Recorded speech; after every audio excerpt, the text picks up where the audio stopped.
Okay, everybody, we are live. We have Alex playing with fire, a true legend in this space, back again. So we agree on a great many things. We agree on a lot more than what we disagree on, but that doesn't make for great content. What we disagree on is going to make for a lot better debate. We've both agreed to take the gloves off. We have passionate, strong positions on a few issues, and we're going to jump right into it. The first issue is I have this thesis that depending on the dating market, but pretty much anywhere in the world, from Miami to Mumbai, once a girl gets to about a 7.58 level of hot and above, the chances that she does sex work is, like 70 to 90% in certain markets. So that's going to be the first thing we're going to debate, and then some other things as well. But right before we get into that and address that topic, do you want to introduce yourself real quick to the people who have been living under a rock and know nothing about dating and online dating, have never heard of Fuck you? those people anyway. No, I'm just kidding. Yeah, my name is Alex. I run a channel called Playing with Fire. Mainly talk about dating related stuff. Sometimes I do debates. Sometimes I do political debates. Yeah, that's basically the gist of it. Try to give practical, no BS dating advice. In terms of the red pill, some things I agree with, some things I disagree with, lots of things I disagree with.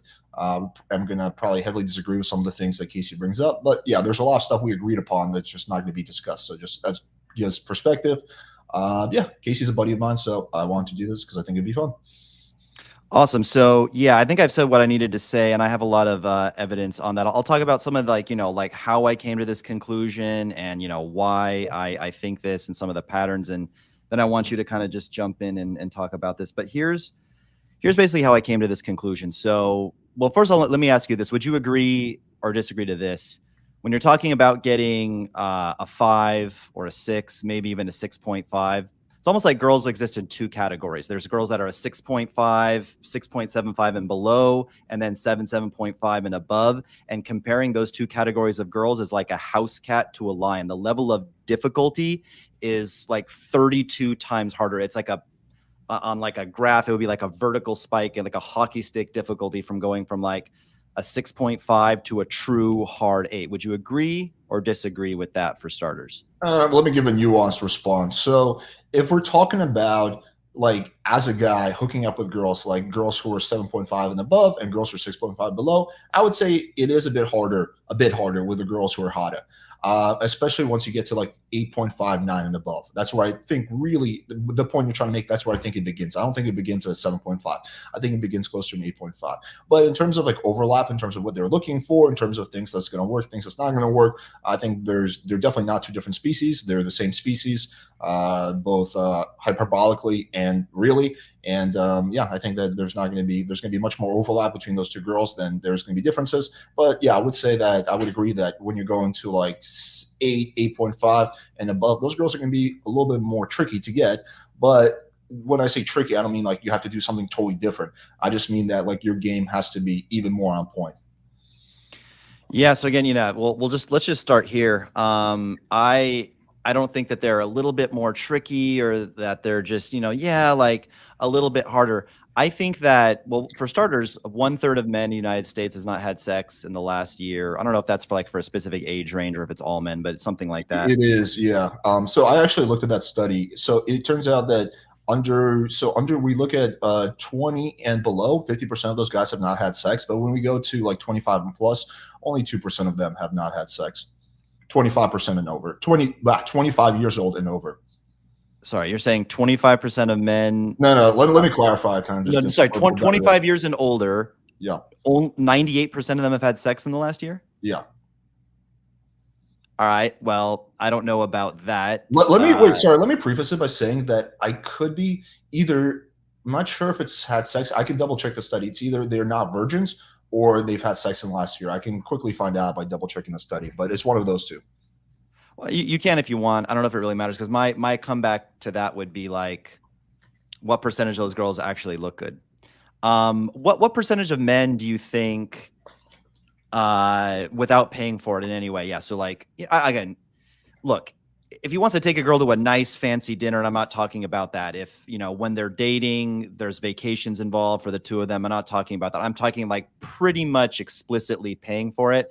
What percentage of men truly get an 8 out of 10 or better in the United States, at least a few times in their life, and date them without paying for it, right? Yeah, without paying for it. Again, they pay for the dinner, they pay for her Uber, the obvious stuff, but they're not like, and there's no sugar I you know, understand. I understand what I'm trying to get at. So I think it's important to understand that average is the most common category, right? So most men and women are going to be close to average. It's like ones and twos are just as rare as nines and tens, right? Most people are going to be between 4 and 6. So when you go like 8 and above, those girls are rare, right? They're maybe like what, 2%, 3% of the female population. They're not a big part of the population. So by default, there's not a lot of them. So therefore, it's impossible for like 40% of guys to get 2% of the population type of thing. So it's going to be a small percentage of guys, but that's not necessarily because there's something different about them. It's just because they're much more rare. Okay. And then also, because this may come up later, I think this is a pretty obvious one we can agree upon real quick and move on. Would you agree that, if you're objectively a 7, to some people, you're, plus or minus a point or two? So, if for girls too, right? Like, would you agree that there's a girl that maybe for me, she's brown, Latina, big booty, and just like not skinny, like not chubby, but just got a little too much chub, but I don't care about that. So she's a 9 to me, but for other guys, a tiny bit of chub. Either way, like you agree that like whatever you are objectively, subjectively, you can go up a point or two, or yeah. Through working on yourself, or depending No. on What I mean by this is, right, let's say or is it depending on the person who's looking at it? Yeah, let me give an example. So you're a 7, let's just say objectively, but some girl just gets weak between the legs for really deep voices, Russian men, guys with huskies, and just the personal vibe that you bring. Like, would you agree that like, yeah, like you can be something across the board to most people, but to certain people? Yeah, I understand what you're getting at. Generally, yes, I do. I disagree with the premise that beauty's in the eyes of the beholder thing. There are some objective metrics of attraction. There's exceptions for every single one of these, and there might be even a good amount of exceptions. But generally speaking, we can, if I show you a photo of a girl who's a 7 and I show it to 100 other people, the majority of guys will probably be a point, 2 points maybe above. Like if I show a girl who's a 7, the chances of you saying she's a 2 are really, really low, unless I'm just have really weird standards. But again, there's, for all these things, there's like a million exceptions. Like there's some girls who prefer chubby guys, right? But most of the time, like fit guys are going to be much better. There's a small percentage of girls who prefer like the super ultra steroid out bodybuilder type of guys. But again, most girls don't like that. So there's all these niches and exceptions. And there's also the concept of niche maxing, which is you just try to look as good as possible, whatever niche you're in. So if you're like a jack bodybuilder, you try to be like the best looking jack bodybuilder. But generally speaking, yes, there are some objective merits of beauty, and the swing with most people, like, so we're saying take 100 guys, 100 girls, maybe like 89% of them will be a point and a half or maybe 2 points at most apart in terms of the rating. Yeah, I would agree with that. Yeah. So if you're emo, be the best goddamn emo you can be. So I remember emo kids. They had emo kids when you were in high school, right? Yeah. How old do you think I am, man? Well, I don't know. Yeah, we're actually the same age. I'm 36. How old are we? I'm 34. Oh, 34. Okay, so you're even younger than me. Yeah, they had. I don't know. I guess it was I know you did like 90% of your 95% of your life is in the US, right? So yeah, of course you had emos. Yeah. All right, so let's get back to the topic here. So yeah, okay. So first things, I guess we already kind of disagree upon. Maybe we can wrap up on this, but well, let's stay on this, but also kind of move things forward at the same time. So again, the topic we're getting to eventually is that the majority of these beautiful women, we're not talking about all women, but beautiful women are pay for play. But so here's something I noticed, right? And it'll be related to what we were just talking about and where we're going. So let's say that when I was in the PUA community, there were guys that were like totally like pathetic at this. There were guys that were already like killers with women, but they just saw it as like a hobby. They wanted to learn pickup. They thought it was neat. They want to get even better, and everything in between. Tall guys, nerdy guys, with everything, right? And let's say we would go to the Bungalow in Los Angeles or Victorian, or I don't know, Hollywood Boulevard, wherever's going to these places. And in my crew, we got, if you're just going to be superficial, sexual market value, everything from 4s and 5s to guys that are tall, jacked, good looking. We met a guy who was a Chippendales dancer. Like he legit in Vegas was a Chippendales dancer, 6'3". He was like 6'3" this way, 7 feet this way, right? Really, really good looking guy, good looking face too. Because Chippendales, you have to have a good looking face too. But what we noticed is that, what I noticed at least, is that even if some of us were 7s and 6s, and we would get 7s and 6s pretty consistently, you would think that a guy who's going out in the Vegas immersion program, the old Real Social Dynamics immersion program, who's a 6.5 or a 7, objectively, but subjectively, that 7.5 guy subjectively to some girls could be an 8 or an 8.5, and he would, through just going out 6-7 nights a week in Vegas, get these girls. But we almost never saw it. What do you make of that? Are we just a bunch of weird pickup guys, or I don't know. I don't know. I don't know who the person in question is, so it's hard for me to say. I don't know. It's like the whole crew. And we'll put it. Actually, you can answer this one, or put it this way: just guys, clients, friends, other guys, naturals, people you know. Do you know a lot of people? And we can even take it back to when you lived in Los Angeles. The Lures days, Thursdays at Club Lore. Whatever you used to do to supper club. Do you remember a lot of guys who were 6s, 7s, even guys who you think were 8s consistently? Not even just every once in a while getting like a truly beautiful girl 8.5 or 9 through cold approach, or no? Or was that pretty like almost unheard of? No, I've seen it many times. Would I say it's common? Probably not, because like I said, 8, 9s are more rare. So like if you go to a club and there's 200 people there, then by default, maybe 10, 20 of them are going to be 8s and aboves, right? Because they're just more rare. So that means that it's just, if you're going to just approach girls at random, it's going to be less likely to get an 8 compared to getting a 6.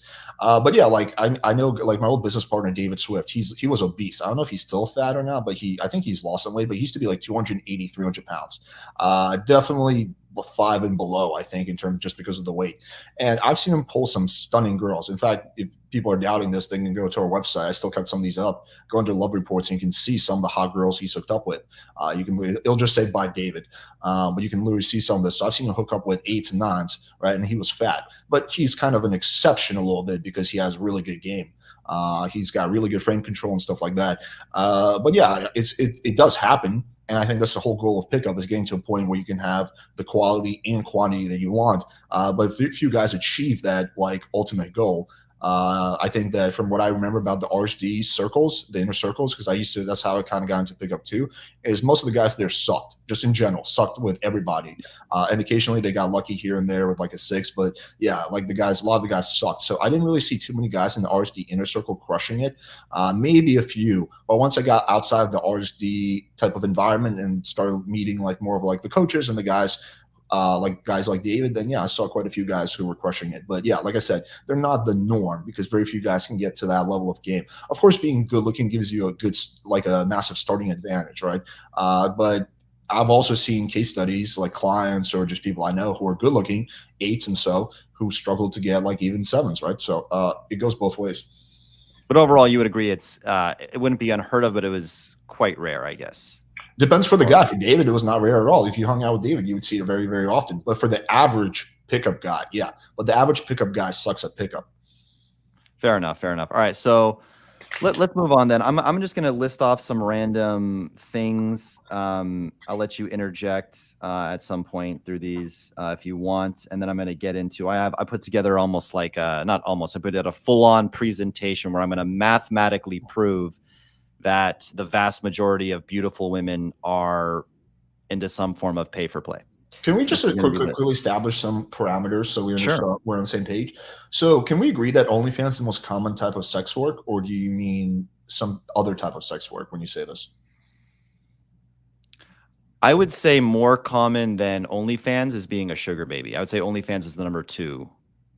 Really? You think being a sugar baby is more common? Yeah, because you don't have to, your friends and family aren't going to find out. It's like a lot of the benefits of OnlyFans without literally putting, like, your dad can find you on OnlyFans. Your uncle can find you on OnlyFans. If you just like are sucking some old dude's dick in his yacht once in a while. But the question is, how are you meeting that old guy? I mean, the most common form of, seeking, exactly. Seeking work can also get out. I mean, like that was why like Fresh got into some heat with his audiences, because Miranda was found out to be a seeking girl, right? So seeking can also be exposed, but I agree it's less likely to be exposed than OnlyFans. But yeah, okay. So you're thinking OnlyFans is the most common, and sugar baby is you're saying OnlyFans is the second most common, and seeking is the most common. So I understand, like, by how much more common do you think it is? Is it 2x? Is it 10x? Like comparing OnlyFans to seeking? Yeah, a lot. I don't know. Maybe more like 20x. I couldn't really say. 20x. Okay, got it. And Okay. just to clarify, we can talk about fresh and fit later if you want. That might be the most controversial, fun thing to talk about. But just because a girl is on seeking arrangement and you're dating a girl or smashing a girl that's found to be on seeking arrangement doesn't mean you're paying for her. Yeah, I agree Case with in that. point, when I was using your Hinge for you with your permission, I was catfishing as you, getting you leads, texting as if I was you, and then bringing girls once they were ready for a date for you. You took out a really hot girl. I think she was out of 7.5 to an 8, something like that. You took her out. I believe you banged her on the first night, and then we later found out she was on Seeking. Of course, you didn't pay her. You had no idea. Oh, I But didn't, I didn't, I didn't even, I didn't even, I don't even remember that part. But yeah, no, for sure. That's why. I mean, I do. I've done videos. I've written guides. I've been pretty public about the fact that you can use Seeking as a dating tool. One of the very few things I've ever publicly defended Myron on is when his whole Seeking profile was discovered. When I did my reaction, I said, "Well, just because he's using Seeking does not mean he's paying for it, because you can use Seeking as a dating tool." So yeah, I totally agree with that. Oh, you defending Myron brings a tear to my eye. Once in a while. Yeah. I'll go through these things super quick, and then I'll get into my nerdy presentation. If you want to, you can just literally talk over me or interrupt. The other time I defended Myron was with that whole chick who like was on Ethan Clyde and claimed he like sexually harassed her when in reality he just like made fun of her titty or whatever. I thought that was pretty ridiculous. See, I mean, I don't even follow all the drama, but cool, good. Glad you're yeah, I like that.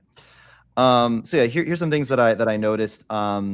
It's the main thing that, every student, and again, my students are a little different because I don't teach like inner game. And if you're like a weirdo, I teach how to build automated systems to meet women by setting up a high status profile. So it's not like the guy who's watching, like, how do I, go from being a shy introvert? It's like guys who already have that, but they just need more leads. So all my students come to me with that issue.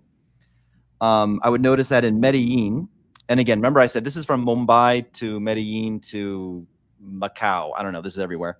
I would notice that I would see beautiful girls in Medellin in the daytime, just absolutely stunners, 8.5s, 9s, walking around the mall everywhere. And then at nighttime, they would mysteriously disappear. I couldn't find a venue. I would make friends with Colombians, say, what's like the secret Colombian venue that, gringos don't know about. Didn't matter where I went. I just didn't see the 8s and 9s out of ever in nightlife. You would see 8 and 9 escorts, I'm assuming, right? I mean, in on like Calle Diaz and Parque Geras, I would, but or like La Isla, but I mean, just like not in like Perro Negro Club or XYZ Club in Provenza or anything. You didn't really see that many hot girls at night. Okay. The odd exception, of course. I mean, yeah, but like for the most part, I mean, my friends, it was almost like an M. Night Shyamalan movie. It's like, where do the hot girls go at night? And like, I don't know, it was just like weird. My buddy came up with and again, I'll try not to reference Medellin too much because it's a special thing where sex is built into their culture. But Medellin is even Bogota will be largely different than Medellin. Medellin is a very unique city. But yeah, he would type in like Laura, Daniela, any Paisa name into Facebook, and for some reason the algorithm always shows the hottest girls. Like if you type in Laura, you will always get like the hottest Lauras. It's just how they do it. That's just the algorithm because yeah.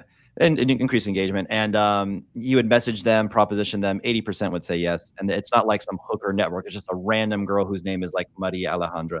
So he would message them. Wait, you have to explain this more. So he would message them, asking them if they want money for sex. Yeah. So he would go to Facebook, type in Laura Isabel, whatever Paisa nitwit Paisa name, and then just basically add them as a friend and say, hey, this is totally random, but I'll give you 200,000 pesos if we can be intimate together. And like 80% would say yes. And he was a above average looking guy, but he wasn't gorgeous. How many girls did he send this out to?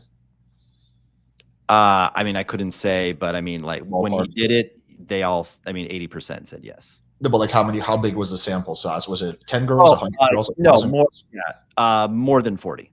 Okay. More than 40, less than 100. Yeah. Okay. I think I don't have to ask the guy. Other things too, like I'll go out to, there's a neighborhood in Sao Paulo called Barrio Morumbi. It's really close to the nice areas, but it's not actually in the rich areas. You won't see a hot girl. You could walk around there for 20 years. You will never see a hot girl there. The second you go to the nice neighborhoods over there where they have the bars, you'll hit on, a 6.5 or a 7 to warm up. Then when you get going, you talk to the 8s, 8.5s. They're all like, I'm a hooker. And I'm just like, fuck, dude. Like, they're just everywhere. And again, this is overseas. Miami is even worse. Everyone thinks I'm picking on, foreign countries or Latin America. Much, much worse. Like we said, Seeking kind of being one of the only outlets that works. I'm sure a lot of guys and clients who could never make Tinder or Bumble work. And then maybe they're doing Salt Daddy game. Maybe they're not paying for it. But the second they go on Seeking, all of a sudden it works. You've certainly experienced that with some clients, right? Sort of, yeah. I've had that happen. It's not as common as you would think, but yes, I have seen that happen. Well, and generally, I mean, now or certainly in the past, would you not agree that if a guy's not doing well on Bumble and Tinder, that if he goes to play some Salt or Splendid Eddie game, I don't know how it is now, but at least at one point that was pretty much guaranteed to be a lot easier, right? Yes, it's yes and no. Yeah, I think you are going to get more initial interest, but I have seen guys fuck it up by not knowing because I think Salt Daddy game is pretty complex, and if you don't have a strong frame, you can totally fuck up at it.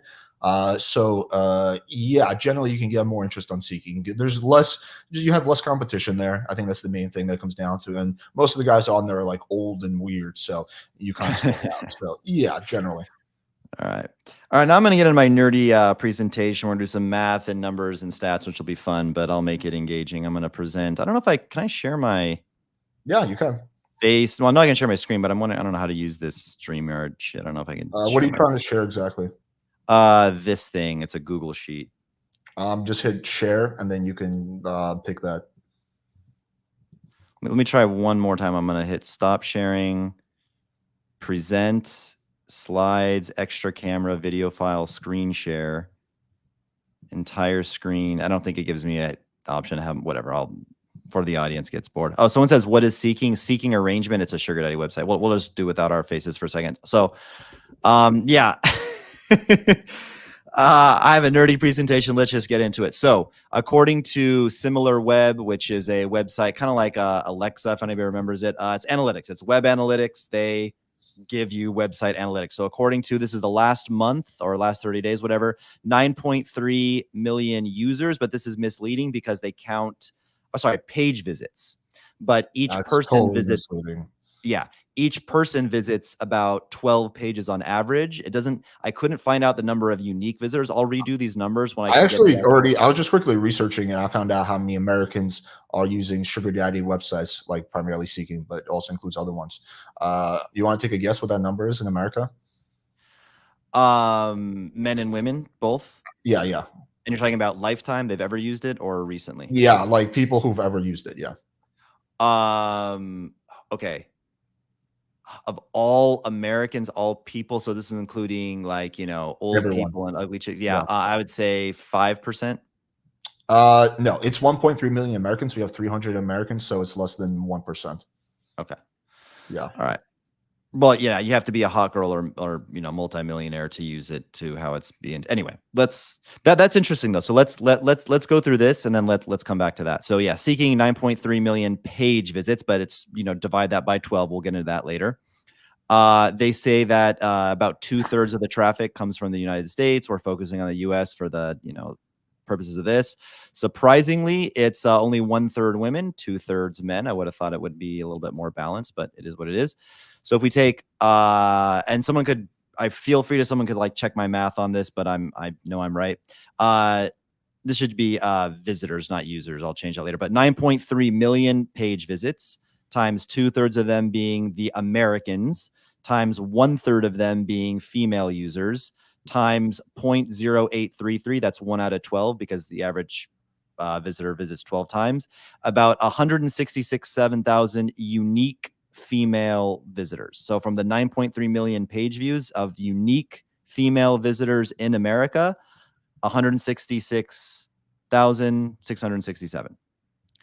Now I did this for two different demographics, 18 to 20. Now, this is probably the only one we should focus on because again, my whole premise here is that not 70, 80% of all women have done some form of sex work in their life, where I'm talking strictly about the beautiful women, which I call 7.5s and above are beautiful. I have a strict scale. 7.5s are very, very pretty girls. I wouldn't say they're beautiful, but they're very, very pretty. Anyway, so this means, and we're talking about for the last month only, the entire 18 to 40 population is 43 million. The entire 18 to 29 population is 23 million. So in the last month, 0.4% of all women in this age range have been on seeking, and of the 18 to 29, 0.72% of all 23 million women have been on there. But like I said, we don't care about all women. We're only talking about 7.5 to 8s and Just to better. quickly say, I do think I don't think you're drastically off, but I do think your calculation of how many users there are in Seeking is way too overcomplicated and has some errors. Like I just pulled up an article, and it's this 2024, so it's over 1.3 million people in the U.S. have embraced sugar daddy dating through platforms like My Sugar Daddy, Contribute, Seeking, whatever. So contributing to a global community of over 7 million members. So 1.3 million people in the United States. So first of all, I don't think it's 67% of Seeking is comprised of Americans. But anyway, that's not even that important. So 1.3 million people in the United States. Like you said, it's 67% male. So out of that comes out to about 400, let's say 500,000 girls in the U.S. using Seeking. So when we do the calculation for that, the number will come out to more like 0.01 or something like that. But so okay, I'm going to write that down. Let me finish my spiel, and then we'll plug your number in too. Yeah, sure. So we'll do both. So we'll do Casey's analysis, compare with Alex's analysis, and actually see how much. So I'm going to write this down at the top of the thing so I don't forget it. So you said it was 500,000 women. I said it was 1.3 million people in America, and then if you said it was 67% women, so that would come out to about 500,000 women. It was 2/3 men, 1/3 women. Yes. So yeah, okay, cool. So that would be 500,000 women use Seeking in lifetime. Okay. Yeah, in America. Lifetime in America. Okay, so we're gonna come back to this number. We might get something pretty similar. So let's come back to that, and I'll finish the spiel up really quickly. So we had these numbers for all women, but again, we only care about the super hot women. According to ChatGPT, and I call bullshit, men rate 12% of women to be a 7.5 to an 8 out of 10 or better. You just said when we started the stream, it was about 2, 3, 4%. I agree, probably about 1.5 to 2% of women aged 18 to 29, or any age, because age affects how hot you are, would be an 8 or better. I think those two things are not mutually exclusive, because I think that this is talking about the average guy. The average guy probably has a much looser rating system than me and you do, because we've seen much more hot girls. So I think that the average guy could think 12% of women are 7.5s or better, and you and I could think that it's only like 2%. And those two things are not mutually exclusive. We just have higher standards of what is a 7.5. So we'll use our standards, right? Okay. So I said there's no way closer to 1% or less, but 1% or less. But if we use the average guy, let's just start here as 12%. Now we're taking, again, this was like the total. Again, we'll come back to your math in a second, but we used, my number of how many female users there were. But instead of dividing by 43 million, which is 43 million respectively and 23 million respectively, we're now dividing by 5.1 million and 2.7 million respectively, because again, we are only basing it off 12% of women who are that hot. So now we're at 3.2% and 6%.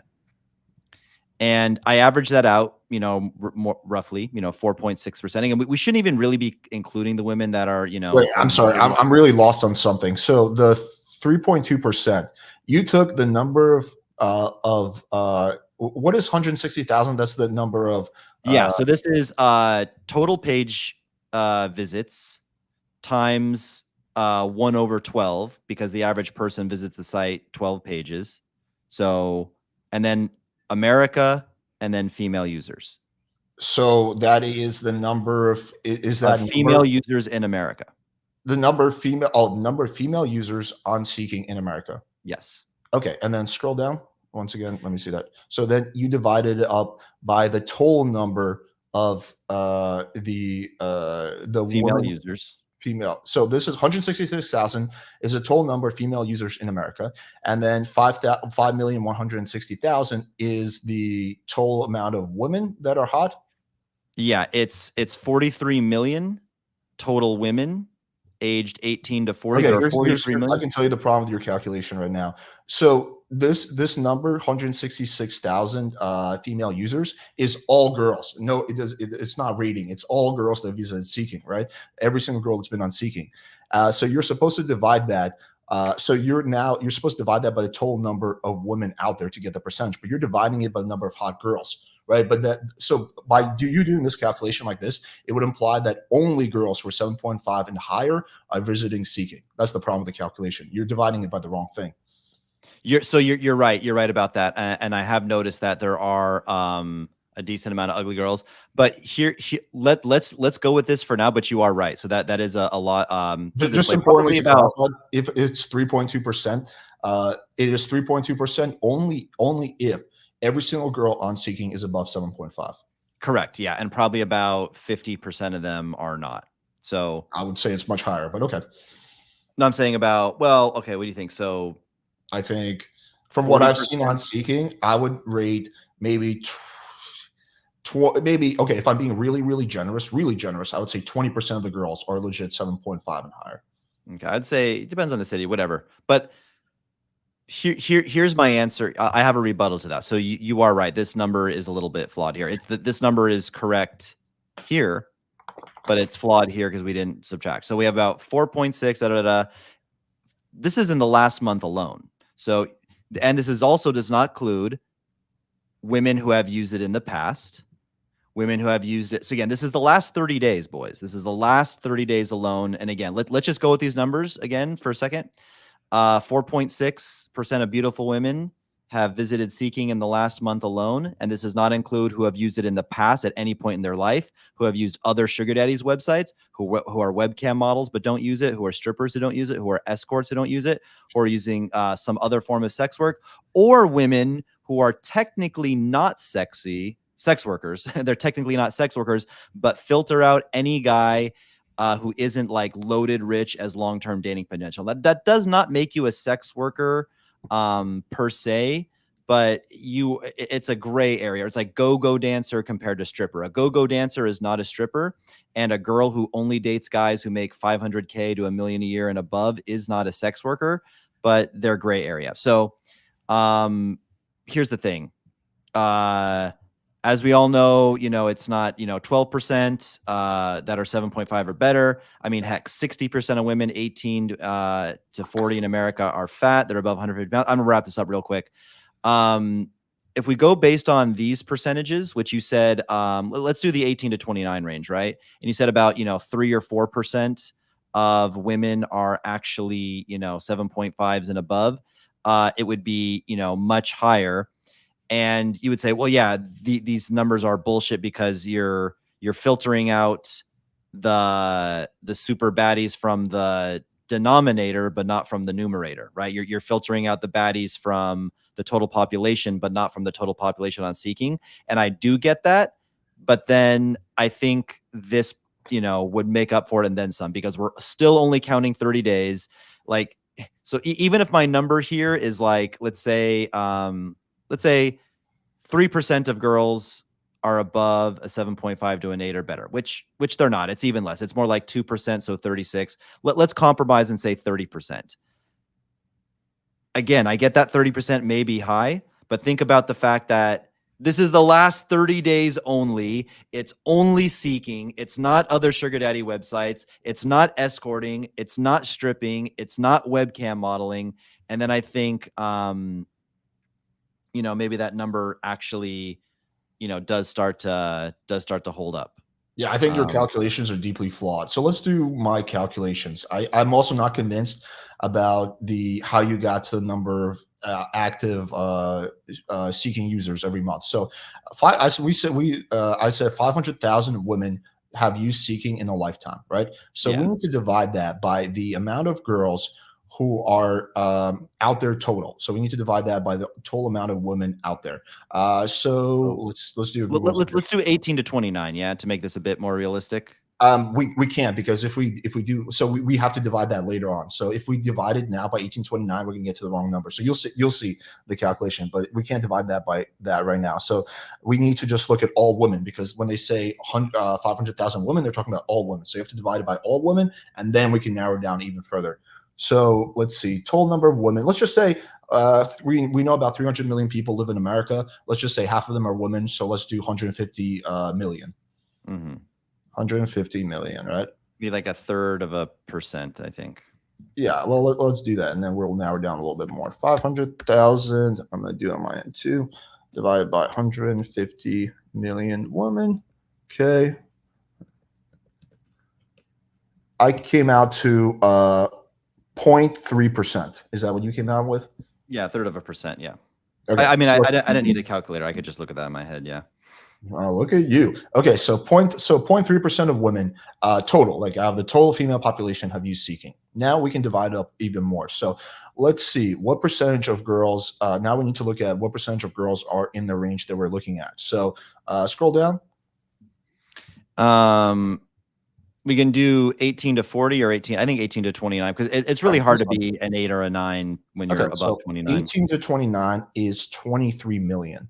So we need to divide the okay, so what we need to do is we got the 0.3%. Actually, sorry, I think we have to, 0.3% is fine. So that's the total amount of women. Now we need to divide that percentage by the percentage of the amount of hot girls that there are compared to real girls. So compared to average girls. So we're gonna take that number of the total number like of the hot girls. What's that number again? 0.3%. So No, it's not percentage. The total number of hot girls who are in our age range that we're looking at. 20 of hot girls. Yeah, hot girls. So it'd be 23 million. We have to make it up. So we're timesing it by 2%. What do we have to make this up?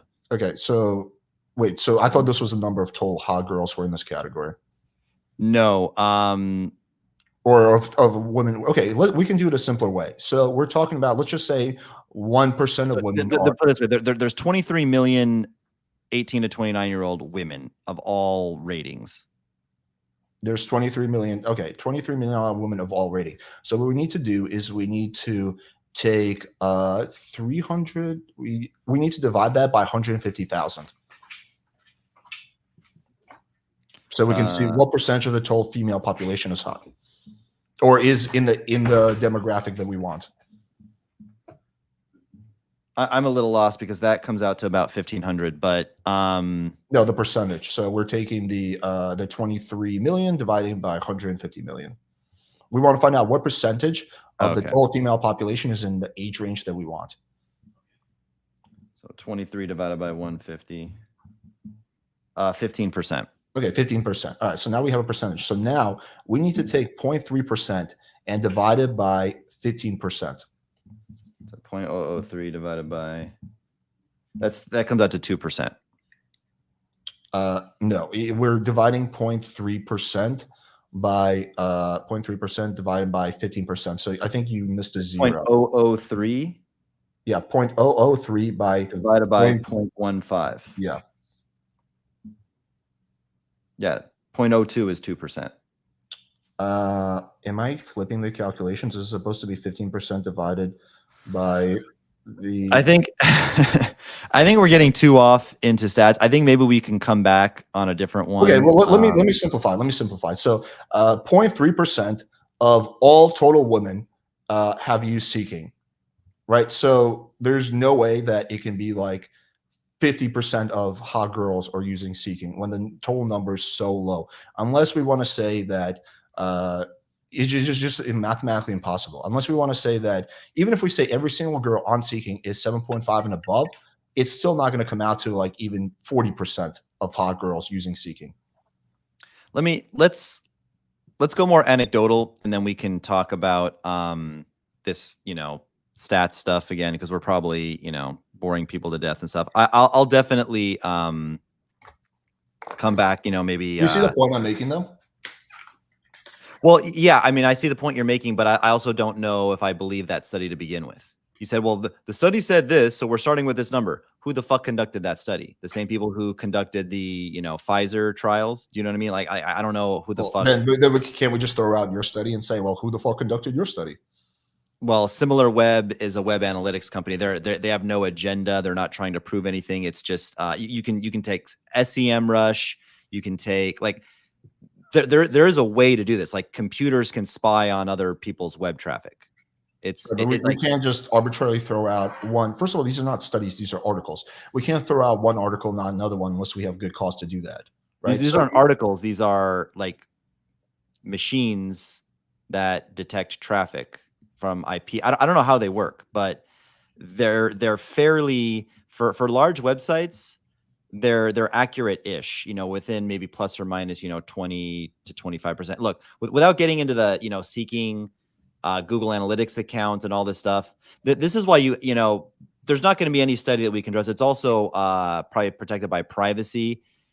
Seeking is also just one avenue. We're putting a lot of emphasis on seeking. Seeking doesn't even exist in Brazil, where The I live. number I pulled up, just as a side note, is all sugar daddy websites, not just Seeking.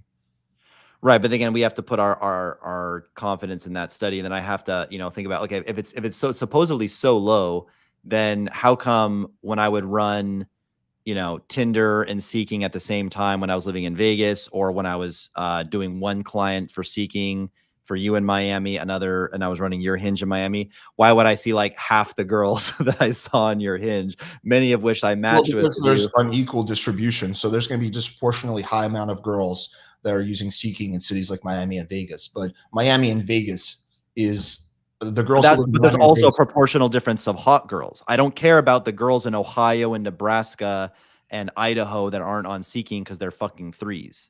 We're only talking about proportionally more hotter girls in cities like Miami and Vegas, right? But there's also going to be plenty of hot girls who don't live in those two cities. I don't know why we'd say there's like no hot girls in Nebraska. There's plenty of like local hot blondes that live there. But yeah, so like there's going to be, so in terms of like you're saying why when I'm swiping, I'm seeing half the girls. So first of all, Seeking girls are going to be disproportionately gravitate towards Tinder, right? So the girls on Tinder aren't representative of the total female population, dating population in that city, right? It's just going to be much more likely that a girl on Tinder is also using Seeking than the average girl. So that's a bias we have to account for. Then the second bias we have to account for is the fact that in cities like Miami and Vegas, it's going to have a disproportionate amount of girls who use sugar daddy websites. But even given all that, I've lived in Miami for quite a while and I've swiped in Miami. I definitely wouldn't say it's half the women here who have Seeking or anything along the lines of that. I'd say it's more common than other cities, but I would put it at like, if I'm being really, really generous, like really, really generous, 10% or something like that. Brother, one thing that I want to say is when people get the comment, Fresh and Fit interviewing these girls aren't a fair representation of, American women or even, Miami women and this and that, they will edge a bit more to more ratchet, more combative, more sex work, more OnlyFans, more escorting, stripping, and things like that. They will, but not by a fucking lot, brother. Like I lived in Miami for maybe not like Coral Gables, but I'm saying like Brickell, where I lived. How are these women paying rent, bro?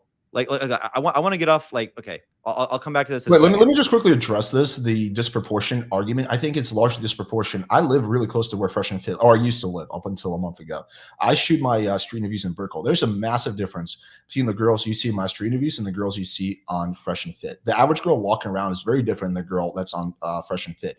There's a massive bias here because a girl who's not some kind of a cloud-seeking content creator or OnlyFans type of girl really has no incentive to go on Fresh and Fit, right? It's not like if a girl's like a pharmacist or a secretary or whatever, it's not going to do shit besides potentially jeopardize her career. Like she could potentially lose her job over going on there. It's a risk. There's no benefit to a girl who doesn't care about cloud going on Fresh and Fit. So there's a massive sample bias there. All you have to do is, again, just look at my street reviews compared to girls on Fresh and Fit. You will see some of the same girls, some small percentage of them, but there's a big difference in terms of the intelligence, the quality, the behavior of the girls that you will see there and during my street interviews, which is representative of the average girl who's walking around Brickell.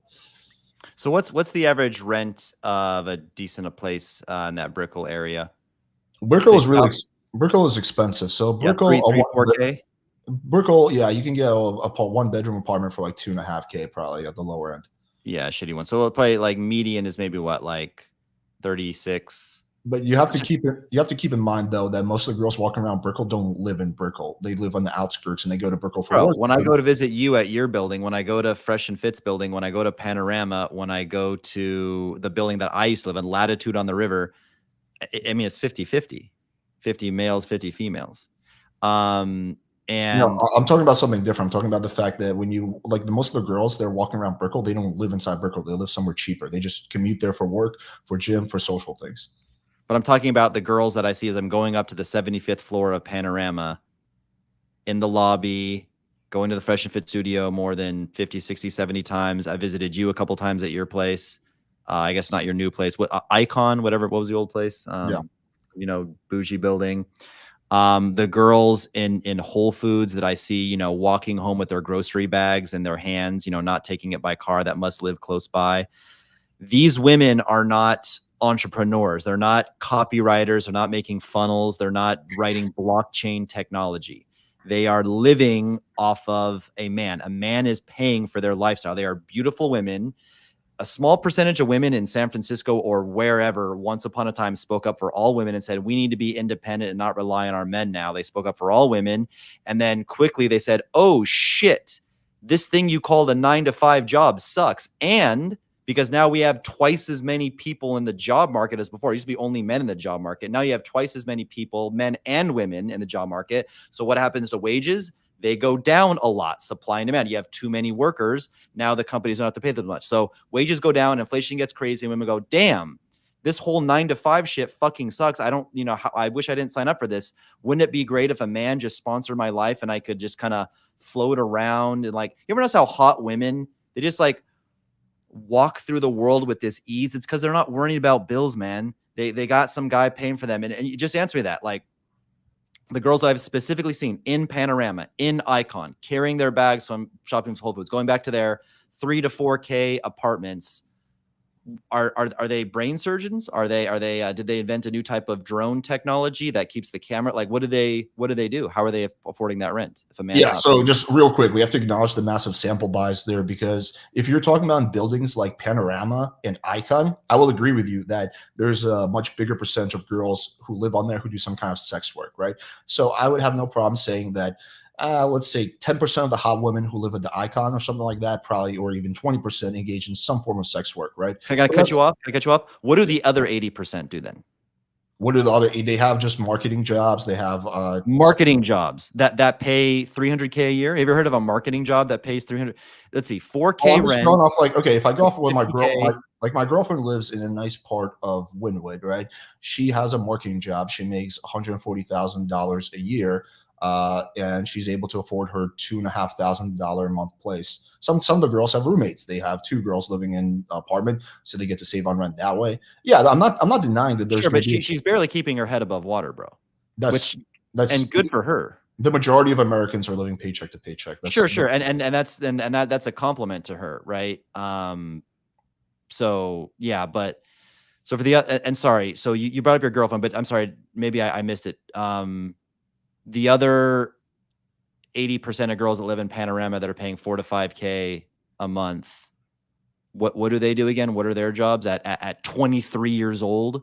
What marvelous entrepreneurial venture have they done? Well, first of all, the majority of girls, I can't speak for the Panorama because I've never lived there, but the Icon, the majority of girls who live there are not 23 years old. That's a small percentage of the girls who live there. The majority of girls who live at the Icon, from what I noticed, were like late 20s, early 30s, even early 40s. Okay, so but what do they do then? What are their? I mean, have you ever talked to them? You ever shot the shit, or what would you estimate? I've talked to some of them.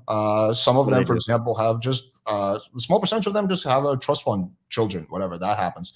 Then you have girls who just have all kinds of jobs. Like they can have a finance job, they can have a marketing job, they can have some kind of promotion job. I mean, any type of job really they can have. Like any job that pays 6 figures or above to live in that building.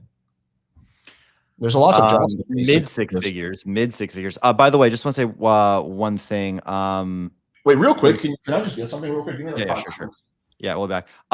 There's too much chat and we're in too much of an engaged debate. We'll only be able to read super chats. So let's say $10 and up super chats is the only time we're going to interrupt the debate. You guys can just chat, but we're not going to have time to read it. So okay, where was I going to go with this? Okay, let's switch gears here, but also kind of stay on the same topic. Wait, can you agree with me though that a small percentage of the girls who live at places like the Icon are 23 years old? Panorama, no. Icon, perhaps. Yeah. Let me close my eyes. Yeah, you know what? Latitude on the River, which is not as nice as those. It's a little further out, a little cheaper, but still pretty expensive and still kind of in the air. Yeah, it wasn't all like it was anywhere. I'd say the median age was about 28. Yeah. But again, I don't think I would probably call it closer to 30. Yeah, Infinity. I've lived in Infinity, Icon, and Plaza. Those I didn't see many guys and girls who were like in their early 20s. That was Well, pretty if I'm rare. saying the median's 28 and you're saying the median's 30, we're Yeah, pretty close to being able but to yeah, tell. but I'm saying that there's not many who are like in their early 20s, right? So how about this though? We should also be only talking about the beautiful girls that live in Panorama and Icon. If you have a girl that lives in Panorama or Icon that isn't beautiful, she's out of our discussion because we're only supposed to be talking about the 8s or 9s. But so there's that. But let's just say here, and we all know what the answer would be to this, so just humor me. If we went to Komodo or whatever XYZ Sugarfish, whatever the new nice restaurant is in Miami, and we were to interview the waiter and said, "Hey, you work here, you take all the bills, and what percentage of the times does the woman pay, or it's 50-50 versus the man just picking up the entire check?" What would they say? The majority of the time the man is paid. Well, there's a big difference between paying and the girl being a sugar baby. Majority of the time when I go out with a girl, I pay the bill. But none of those girls, or a very small percentage of those girls, have actually been some type of sex worker, right? So that's Correct. just social norms. Like it's a social norm that the man pays. But it's proving the correlation between like wherever you follow the money, you follow the hot girls. What happens? You go to an airport and you pay the extra to go into the VIP lounge. That's where the hot girls are. When you walk into a plane, are most of the girls in coach, or are they in first class? Most of the hot girls, percentage wise, are in first class. It's just like everywhere you go, like, why are all the hot girls in coach? Why are all the hot girls, in the VIP lounge? Why are all the hot girls in the VIP section? And now look, maybe she's hot, broke, doesn't take a penny from a man, but she goes in to live. No, And I just understand what you're saying. I think that's it. yeah, I understand what you're getting at. I will agree with you that if you look at like a fancy VIP club or like some kind of environment that's like exclusive, you will see a disproportionate amount of hot girls. And I will agree with you that out of those girls, disproportionate amount of them are engaged in some kind of sex work. But there's also a bunch of girls that you're not seeing who are in first class. You're a bunch of girls who you're not seeing who are not the panorama. I think like in order to get a better idea of what's going on in Miami, you would just have to stand around Brickell, right? And just see the average girl that's walking by. A lot of those girls, they don't go to these like fancy exclusive environments. They have normal lives. And then just ask those girls, what do they do for work? Right. And Yeah, I then mean, some of them work at Publix, some of them clean up garbage. I mean, we're talking about the beautiful girls again. We need to keep. okay, so let me By the way, can I just one thing to Sure. anybody who's new here? If you just joined the chat and you're kind of wondering what's going on, we're specifically arguing my thesis, which is that anywhere from Tennessee to Taipei, anywhere in the world, once a girl reaches a 7.5 to an 8 out of 10 level hot, it's almost guaranteed 70 to 90% of them have engaged in some form of sex work: sugar baby, OnlyFans, prostitution, webcam modeling, etc. That's what we're debating. Okay, continue. I don't think even comes close to that even in Miami. So you're saying that if we stand around, let's say Brickell, right, which is also going to attract a disproportionate amount of sex workers, right, and we just stop girls who are 7s and aboves or 8s and aboves, you're saying that 80% of them, 70% of them are going to be doing some type of sex work, really? Yeah, absolutely. Absolutely. And if you want to throw in the gray area of extreme gold digger, only like if the guy isn't making 500 to $1 million a year, she doesn't even look his way. I would throw that in there too. If we take that out, if we're talking about strictly sex work, it could maybe go down to like 65, 70%. And if we throw that in there, now we're at, the 85, 90. Have you ever tried standing around Brickell and just interviewing girls who are hot and asking them what they do for work? But okay. And here's another thing too, right? I knew a girl. She wasn't per se a sugar baby. She was in that category of, and this will directly answer your question, she was in that category of extreme gold digger, but not actually a sex worker. And she worked a job as a receptionist. Why did she work a job at a receptionist when she's dating an anesthesiologist who probably makes 700 grand a year and doesn't have to work at all? She likes to wake up in the morning, have a routine, go somewhere, the little office party. She's friends with the nurses and doctors. She gets to be social during the day. She would go crazy if she was just sitting in bed scrolling TikTok all day. It's like, oh, the drama of life. There was a traffic jam and oh, my life is so hard. And she's fine to collect her $2,500 a month paycheck being a receptionist, and then she's going home to the mansion paid for by the anesthesiologist. So I understand a lot of hot girls, they work jobs as waitresses and stuff like that. That doesn't mean that they don't have sugar daddies on the side. And quite frankly, you would just see more of these, like you would see more guys with these type of women when it, okay. Actually, respond to that first, and then I'll have something else to say. So I'm not. I mean, I going all over can't the speak place here. for your one friend who has dating anesthesiologist. I mean, what type of sex work is she doing? Is he like paying all her bills and shit, or? No, again, that's the blurred line thing. But I'm Well, saying, I would say if she has her own job and he's not like paying for all her shit, then she's not engaged in any type of sex work. I mean, just dating, for a girl to date a guy who makes more than them, even significantly more than them, would not make her any type of sex worker. It would only become that if she's having correct. him pay all her shit.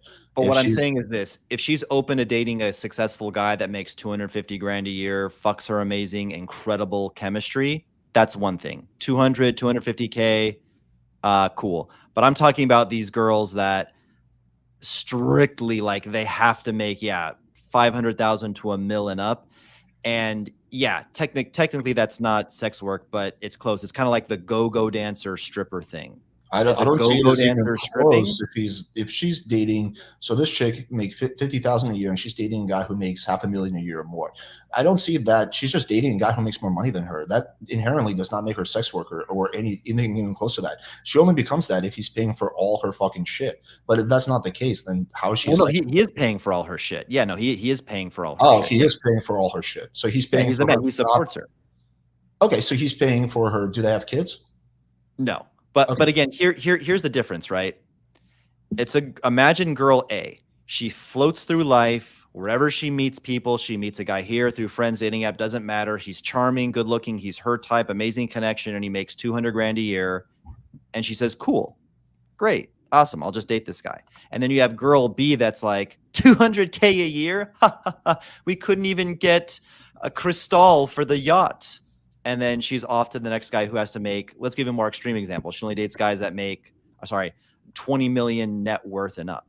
Does that make you a sex worker to cut off and eliminate any man on the planet, no matter what, who doesn't have a $20 million net worth? No, it does not technically make you a sex worker, but I blur the lines and I put them into a similar category. Would you not agree that that's kind of blurring the line, or are they totally? No, I think that's just a girl having really insane standards. But also, I think it's important to acknowledge that the majority of people date within their socioeconomic class. This is something the red pill never talks about, but that's just the case.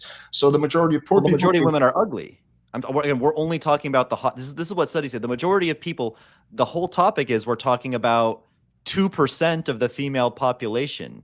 right? But what typically happens? Let's take hot girls. The poor hot girls typically date poor, poor people within their economic class. Yes, it is. If you look at, like, for example, the trust fund girls, the girls who are born rich, they typically date other guys who are born rich. Like most people date within the socioeconomic class, whether they're hot or not. Like this idea that like these hot girls, I'm not denying there's some of them, of course there are, but the idea that like the majority of these hot girls from a lower socioeconomic class are all just going for these ultra rich guys is just not supported by statistics. When was the last time you saw? Have you done much travel, by the way, around the United States? Yeah, I have. You have? Okay, you've been to like small cities. You've been to podunk towns, or no? Yeah, I have. Yeah. Okay. So you've been to podunk towns. You've done quite a bit amount of travel. You've seen the world. When was the last time you saw a beautiful girl, 7.5, 8 or above, working at a gas station, or working at a Walmart, or working what? Well, in general, like a very, very tiny percentage of people who work at gas stations are women. That's not a job that women typically gravitate to. Sure. A janitor, I guess you could say that's mostly men. Let's take a job like being a waiter or waitress. That's more common. That's a job that attracts both genders. Yeah, I've seen plenty of hot girls who are waitresses. But yeah, I haven't seen many hot female gas station attendants. But honestly, I don't think I've ever seen a female gas station attendant, period. Yeah, that doesn't job. But again, in those small towns, there's going to be less hot girls. Like in a city like Miami, like girls 7.5 and above are dime a dozen. In a small pull down town, there might be like 10 or 20 out of a population of 10,000 total that are like 8 and above, right? So I acknowledge that. And there's going to be disproportionate distribution there. But yeah, like I just think that Let me try to think of a different way to rephrase this. Okay, what percentage of men do you think make $500,000 and up? Less than 1%. Yeah, it's about 1%. Yeah, exactly. So if only 1% of men make that kind of money, so then are you saying that those guys, like all those rich guys, are dating all the hot girls? No, they're not. No. A lot of them are so repulsive in their personality that even money can't help. A lot of them have too much pride to actually pay for it. There's a lot of reasons, but no. Okay, A so lot then of those times, those guys are the most, I don't want to say pathetic, but lonely. so who do you think is dating the hot girls then, if it's not the ultra rich guys? Well, the ultra rich guys that also have charisma and looks. But then we get to like 0.01% of fucking dudes. Well, dude, okay, because here's okay. This goes back to what I was saying earlier. If I close my eyes and I think, especially more like recent times, not going back to Wait, Casey, can you hang on 1 2008, second? I'm just gonna grab a bottle of water real quick.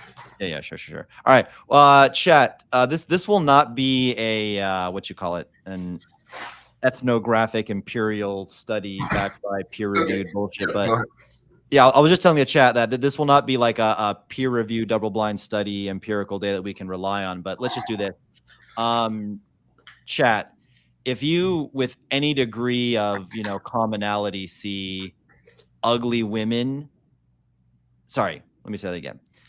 Beautiful women dating broke guys with any, like, not you've seen it once or twice, but it's a fairly thing, like you see it, it's not that rare, it's fairly common. Beautiful girl with a broke guy, put a 1 in the chat.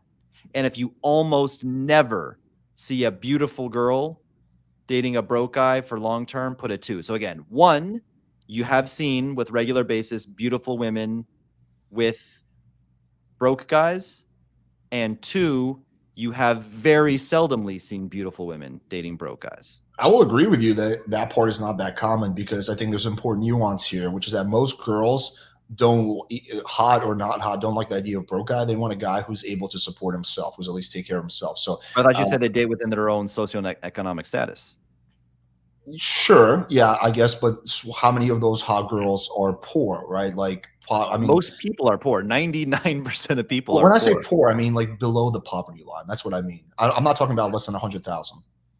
I mean, we have, everyone says it too, except for one person. And again, I can't, well, my chat and my audience, therefore I win. That would be like a bandwagon fallacy, right? Like that has no merit on the situation. But let's go back to this. So we're talking about 1 to 2% of men make $500,000 or more. But you're saying most of those are not dating the hot girls. It requires a guy who's charismatic. So what percentage of these rich dudes do you think are charismatic and have all the other qualities you think is necessary to date the hot girls? Gosh, I don't know. 10 to 20%. Okay. Not the majority. Okay, 10 to 20%. So let's just do the math on this. Give me 1 second. Okay, 0.01. So this would be 0.1% of the total male population.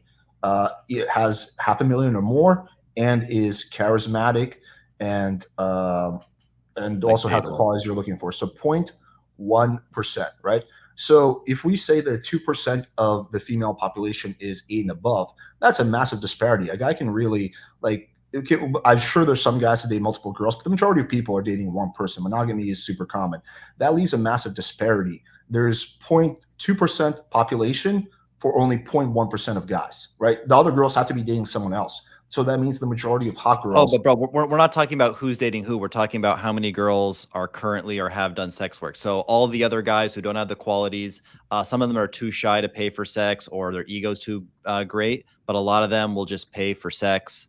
A lot of guys who make 150, 120 grand a year will pay for sex once in a while. A lot of guys who make 250, 300, 350, 450K will pay for sex. The topic has shifted a little bit. We did talk about the also who people date, and we did talk about like dating within your socioeconomic class or not. But they are. I agree with you. They're slightly different discussions, but just to really let me yeah. If you want to wrap up on this, I have something else to. I mean, it's always on the same topic, but a little bit of a different direction. But if you want to talk more on this, I'll just quickly wrap it up. Yeah. So if again, according to your numbers, if 2%, we agree that about, let's say 2% of girls are 7.5 and above, right? Mm-hmm. Something roughly, like that. That's accurate. Okay. That's pretty close. Yeah. Yeah. 2%. Okay. And then 0.1% of guys meet the qualities that you say will be required to date a hot girl. That means there's a lot of hot girls, right? A lot of hot girls. That's going to be 10x 20, I believe, 0.1.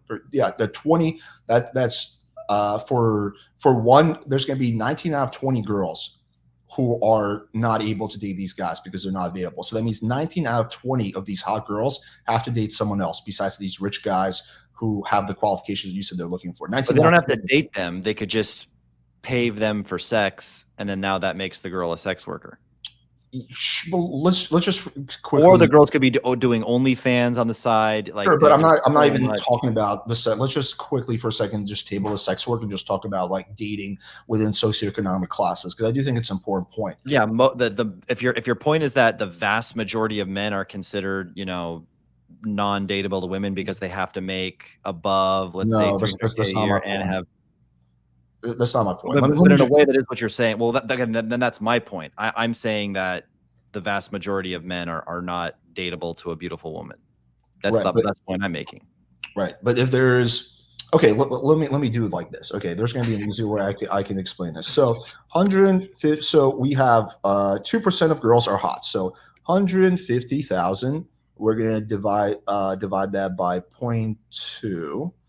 Yeah, 0.2. And that's going to come out to 750,000. Wait, I got the number wrong here. Times it by. Yeah, times it. Yeah, exactly. 150,000. Dividing it and get bigger. Since you're good at math, do you want to do the calculation in your head real quick while I type this up? What is it? Too late. Okay, I got it. So that would come out to 150 million hot girls times by 0.2. That would be 300. That would be 30 million. 30 million hot girls.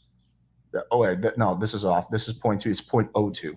That's yeah, it would be 3 million. Yeah, 3 million girls are hot, right? 3 million hot girls. Well, you're doing the whole U.S. population. You're not doing the female. You have to divide that by 2 to get. I did. I started with 150,000, 150 million. Yeah. So that means there's 3 million hot girls out there. And then in terms of these like high quality rich guys, so we're gonna just memorize 3 million. And then we're going to do this calculation real quick. So we said it was 0.2%. So we do 150 million men. Okay. I just want to make sure I don't butcher this. 150 men times 0.2, because it's, 0.0. Wait, 2%? No, it's 0.002. It'd be nice to see if you do want to share your screen so we can kind of. Sure. I'd be happy to. That means there's 300. Follow your numbers here. Yeah, no problem. We probably both of us should take a break from. I don't think stats is either of our. just real quick though, that's 3 million hot girls for 300,000 rich guys that meet the qualifications you're looking for.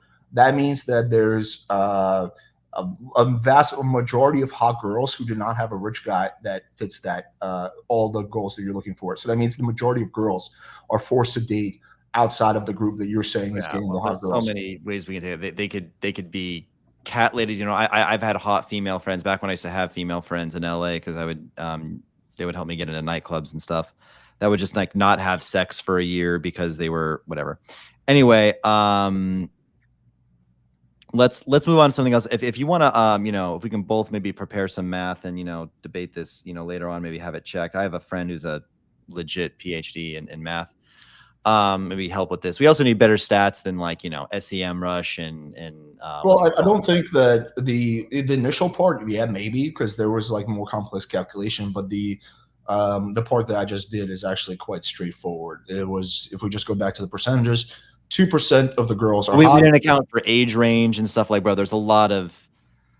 Well, I was just talking about like 2% of the total female population is hot. No, I think 2% of women 18. First of all, you can only be a 9 or a 10 if you're 18 to 29. There are no 9s and 10s that are 45, 55, 85. You know what I mean? I was saying that I think 2% of the total female population is Yeah. Well, let's move on, because I think the numbers thing is just too out of hand. And chat, you can chime in on this again. Not that you can necessarily take your opinion to the bank either, but just real quick. Let me reply. Myometic. Yeah, that's what I did. I did 0.02, not 0.002. I just misspoke.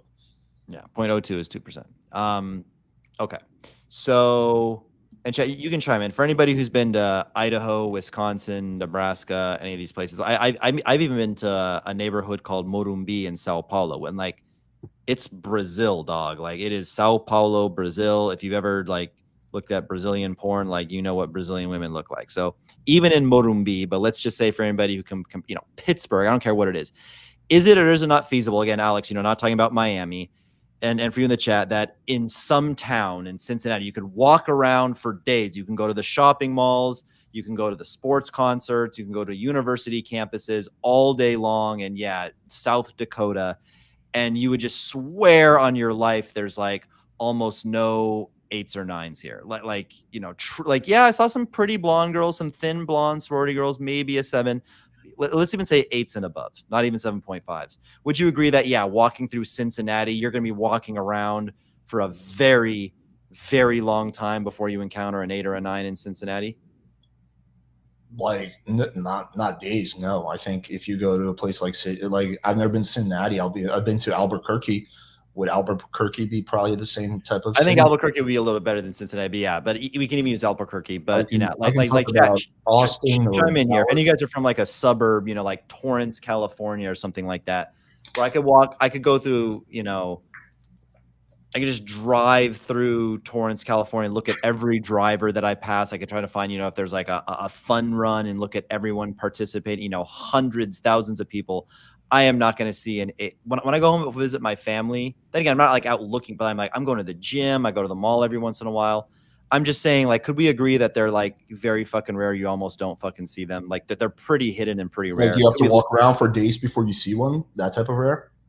Like, look, we're splitting hairs here. Would you just agree that like walking around, they're not common, they're pretty fucking rare? Whatever you. What's your definition of rare though? That just comes down to that.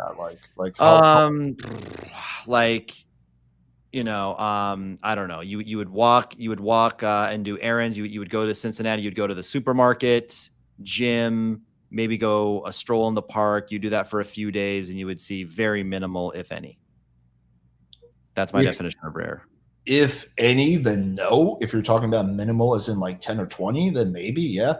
But no, I think, you think 10 or 20 total, yeah, not percentages, but total, yeah. Over like 2 days.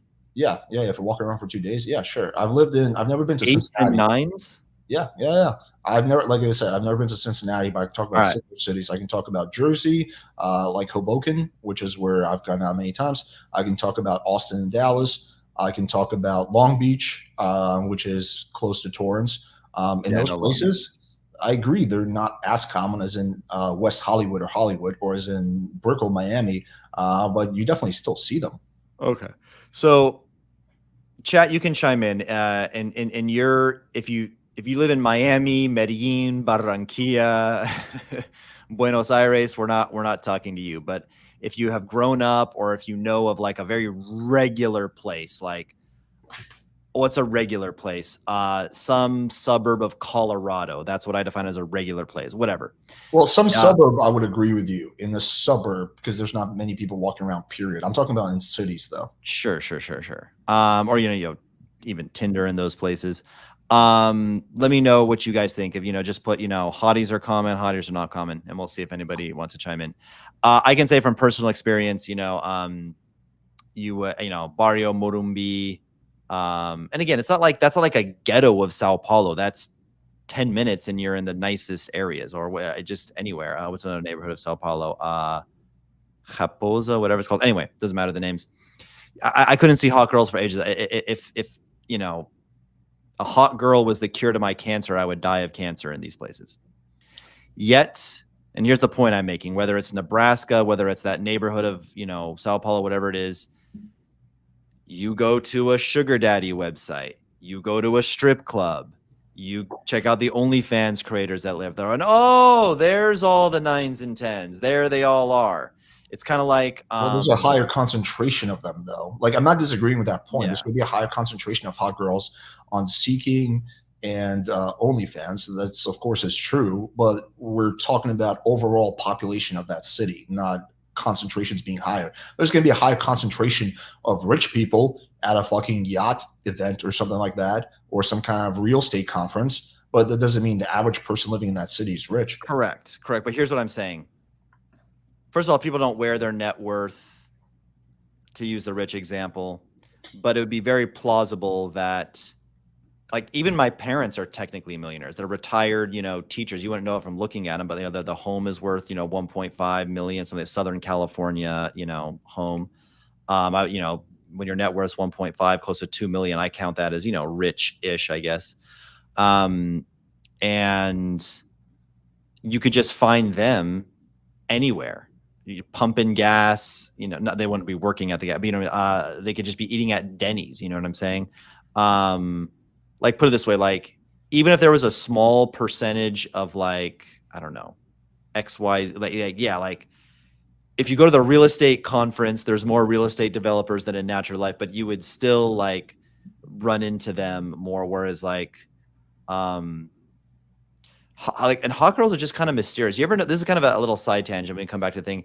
You ever notice, okay, how do hot girls walk? Let's see if you know where I'm going. So you're doing day game at the mall. There's people strolling through the mall. Hot girls, to me, walk distinctly differently. Do you know what I'm getting at? Also, no, not really. I mean, there's girls. Some girls are speed walkers. Some girls are slow walkers. Speed walkers. Hot girls are fucking goddamn speed walkers, bro. I don't know. I've never noticed that or picked up on that. There's some hot girls who walk fast. Some hot girls that walk. Some hot girls that walk. Hot girls are sprinters, bro.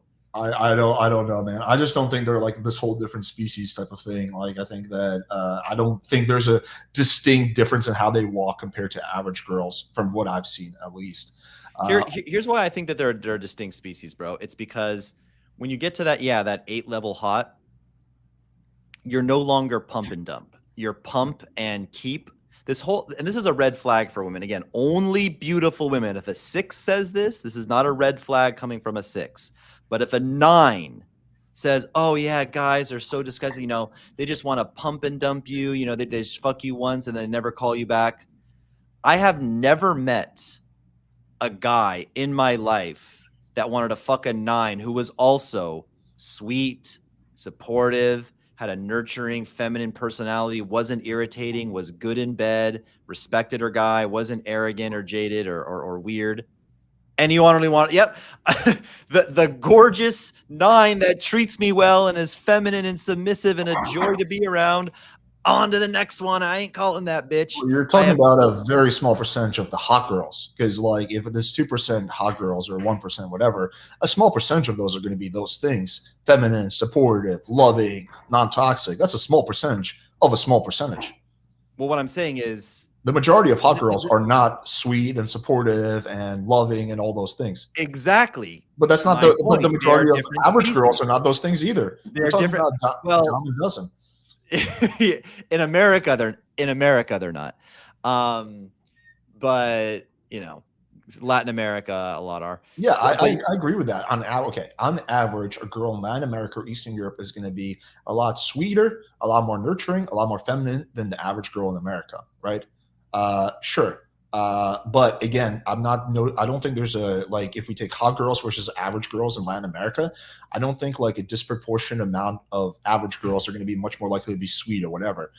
There's some bitchy hot girls, some bitchy average girls, some bitchy fucking fat girls, man. Sometimes the average girls are even bitchier than the hot girls. I've noticed that. Have you ever noticed? Okay, here's a little side tangent. Have you ever noticed that hot girls will give themselves more or less an honest rating, or like even like 6s and aboves will rate themselves relatively honestly, versus 5s and below will give themselves the most dishonest ratings? Have you ever noticed that? Yeah. Mm-hmm.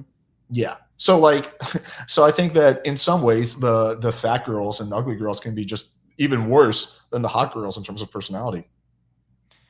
Yeah, but I will say this is just a general life thing. The higher value you are, the more you can get away with. So when girls say they like assholes, they don't actually like assholes. They like a guy who can be an asshole, and society puts up with it.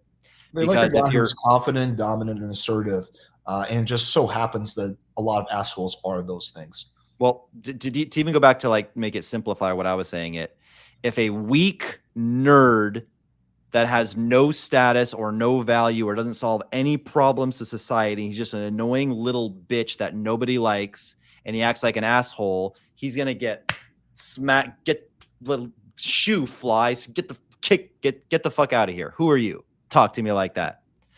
When the rich, charismatic CEO, boss, famous person that everyone wants rapport from is a little bit of a dick, people put up with it. So yeah, of course, yeah, being a dick is not attractive to women. Being a dick and seeing that you're so high, being a dick and getting away with it indicates high status. At the end of the day, they're attracted to the high status because like I remember is weird, like I saw this documentary about drugs, and they had this guerrilla warfare faction. It was like Guerrilla 19 in the Colombian jungle, whatever. And this girl was explaining why she fell in love with like the leader, and she's like, oh my God, like basically I saw the way other people would treat him. They would damn near like, you know, line up to lick the dirt off of his boots. And obviously just implying she's attracted to, you know, the status that he has. He has so much status that everyone's, you know, metaphorically, you know, sucking his dick in this faction. And I'm sure that guy could get away with being short and impatient and snippy with people.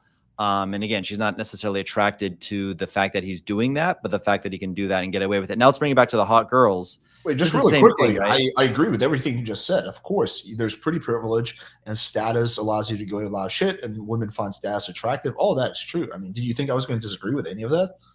Well, okay, let's put it. Let's go back to the argument that you say, you know, they're not different species, which I say they are. And here's the thing: a 2, 3, 4, 5.5, maybe even a 6, depending on the country and circumstances, has to work. No one's just going to pay all her bills, and she has this amazing, luxurious private jet, pop and bottle champagne lifestyle. That's the 4s and the 5s and the 6s. They must work. Have you not met countless 5s and 6s that have sugar daddies? I've met so many. But look, there's your Neiman Marcus sugar babies, and then there's your budget like those 5s and 6s. They go over to some guy's average apartment. They suck his dick. He gives her $300, $400, $500, and then she leaves. Then there's the 9s who can get the guys who are really, really doing it. They're not sucking. The girls that work at, you know, 11. Well, the girls that work at 11, I think they're just whores. They just love to be whores. But you get what I mean. Well, the girls, yeah, obviously, it's fucking 11. Yeah, yeah. But the girls that look like they could work at 11, but don't actually work at 11, they're not going to Seeking and sucking some old guy's dick for $400. They're doing much bigger things. They're riding around and, you know, roll, because again, it comes down to the thing where it's like, once you reach that level of hotness as a woman, there's virtually nothing you can't have. It's certainly like put it this way. If a 10, a 9, an 8.5 has a thought, it would be great to just go travel and live and vacation somewhere in the south of France. And then she snaps her fingers. She is now on vacation in the south of France.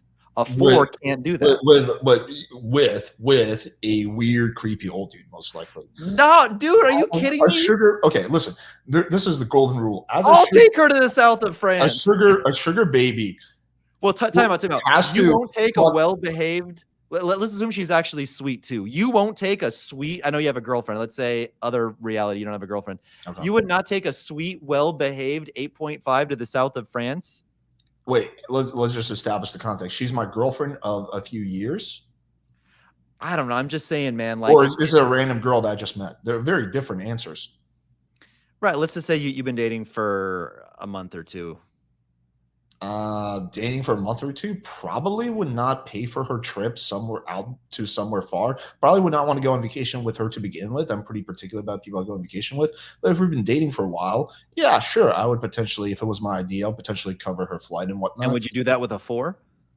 I wouldn't date a 4 to begin with. That's my point. We're talking. All I'm trying to say, bro, is that but it they has are nothing to do with the fact that fundamentally different entities, but I wouldn't right? be dating the 4 because I have higher standards than that. Like, That's and you're not the only guy who has higher. Very few. No, there are. I shouldn't say very few, but put it this way: fewer overall guys would take a 4 to the south of France, and of that population of men that still would take the 4 to the south of France, are not typically the most desirable, tall, charismatic, confident, sexy guys. The guys that will take the 10 to the south of France are also all the other things, the tall, the charismatic. So maybe the 4 and the 10 can both get to the south of France, but who's taking them there? do you not see like, okay, in Miami, if we're talking about trigger babies, do you not see like an old dude walking around with some hottie? Have you not seen that like pretty often? Oh, everywhere. Yeah. Yeah, yeah. That's another thing, dude. I see it everywhere. So those are the guys that are more likely to fly the girl out. The old dudes who have just nothing, like fucking, they know they'll never get like a hot girl by themselves, so they're just flying these girls out because they got nothing else to do besides simp. Yeah, but I mean, I would say, put it this way, right? When you see, all I'm saying is this: in every aspect, even for like the beautiful 8.5s and 9s who do fuck the older guys, there must be some seriously high allowance. Remember I said like, oh, the 9.5 does not, suck the old guy's dick for $300, $400 and then leave. She may do it for 4K. Do you know what I mean? So it just depends on what Do level. I think that hot girls charge more money for sex? Probably, yeah. Yes, just trust me, they do. Yeah, I mean, hot girls. I've never been a hot girl that is looking for sex work, but yeah, I'm assuming they charge more money. Sure. There's toothless crackheads on Skid Row that'll give you a hand job for $15. Yeah, but those hand jobs are really high quality, so I recommend it. Well, I got a number. Louisa is her name. Let me know. She almost pulled the tip off last time. She gripped it so hard. She's good though. But no, man. Well, let's kind of maybe aiming to wrap up here in a bit. Sorry, but I've been respectful of your time. Thank for You're an good, hour man. and a half. It's been fun. Yeah. Anyway, chat. Let's actually get a pin in from the chat. Just type in Alex or Casey with who you're more siding with here. What's who's yeah. Oh, Casey, that's such a cheap trick to pull your audience to see who they agree with. No, you're gonna win, bro. You're gonna win. Okay, put it this way: if it's even remotely close, like you win. Like I put this, I have to win by like a 20 or 30% margin for this to even close. Alex, yep, okay, cool. Prove my point. Alex, Casey's been rambling too much, so I'm already losing here.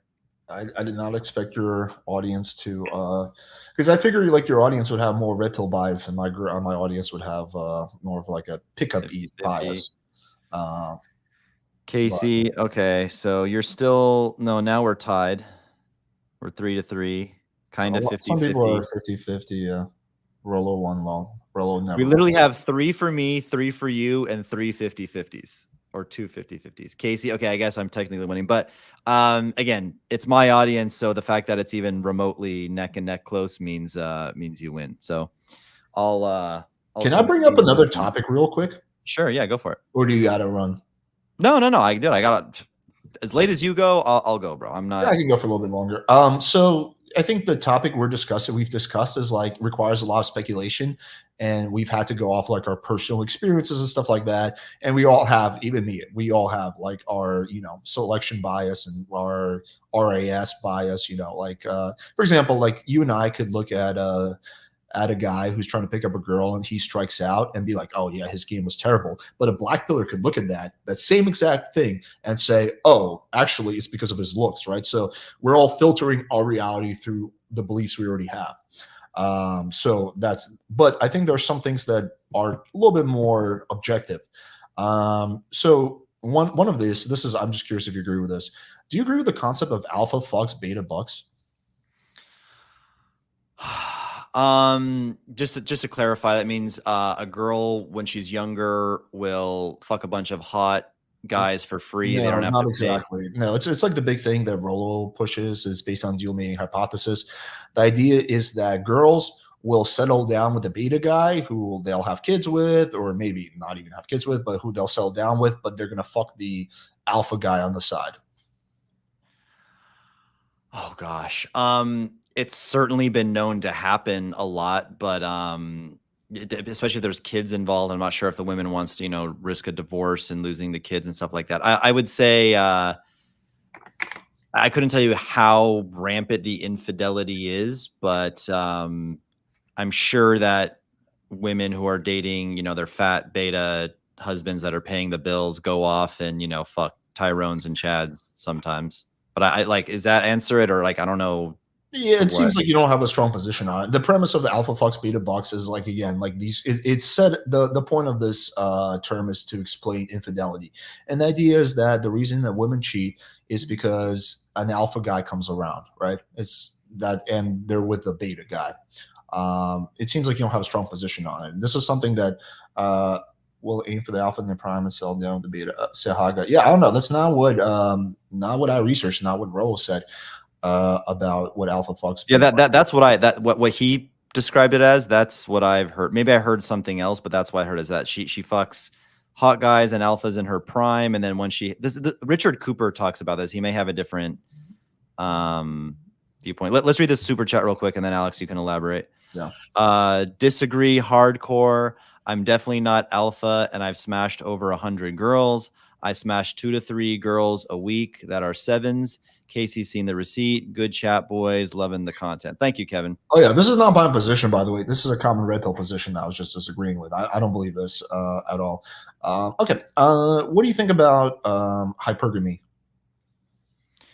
And again, just to define it as I understand hypergamy as women wanting guys always seeking to be with a higher and higher status guy, not truly ever being content with the guy that they're with. But if the opportunity prevents itself, they will leave their current guy to be with a more high status guy.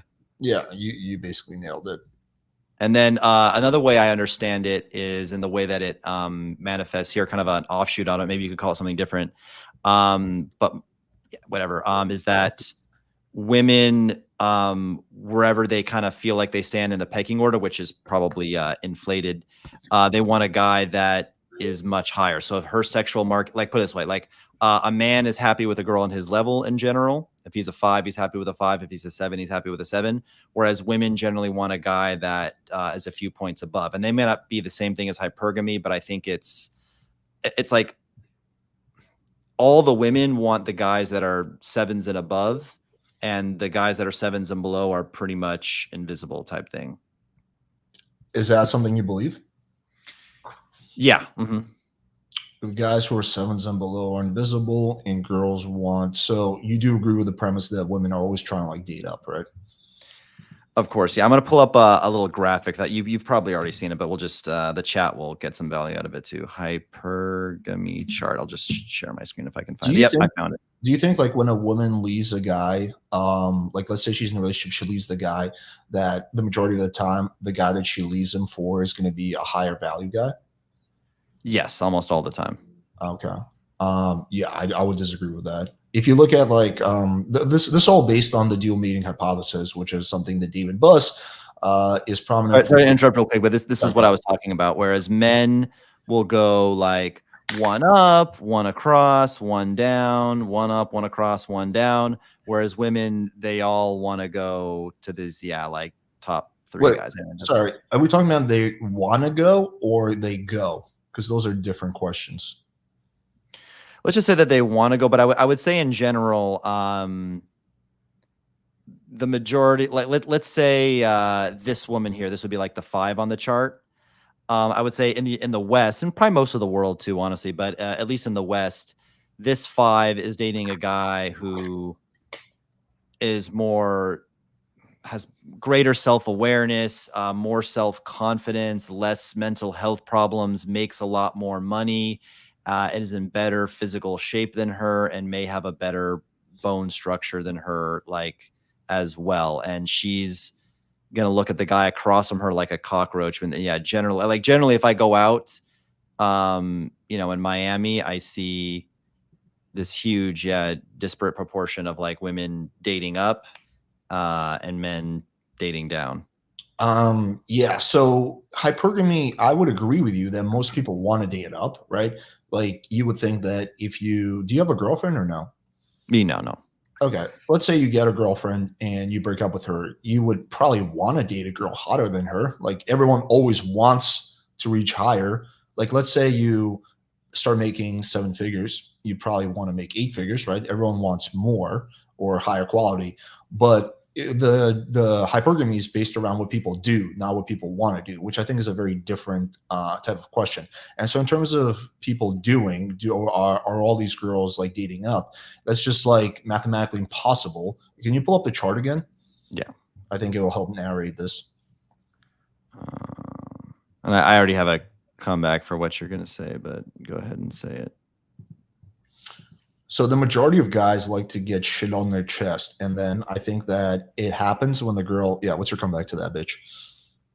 Is it? I'm kidding. Sorry. What did I missed that? I heard something about shitting on the chest. I was a little confused. The majority of guys like to get shit on their chest. So what's your comeback to that? No, okay. So like if we just look at this, right? If we're assuming this is what people do, if girls are all dating up, then there's not enough guys for the vast majority of girls. Like that's assuming everybody has to pair up though. So the women can be lonely cat ladies, and these guys can buy a PS5 and a fleshlight. Look at Japan, right? It's not everybody's pairing off. Most people are pairing off with their cell phone with some dating app. What percentage of men in America do you think are pairing off? What percentage of men do I think are pairing off? Yeah, like what percentage of people do you think are in relationships? What percent? Okay, so all people, right? Can we do like 40 and under? Because I really would have no idea for 40 and over is like, that was before strong feminism. That was before Instagram. That was before dating apps. That was before the rise of sugar dating culture. Like, so 40, 45 and up, 50 to me doesn't even count because he met a girl through church with a body count of 3, and that doesn't count. So can we 18 to 40? Young people?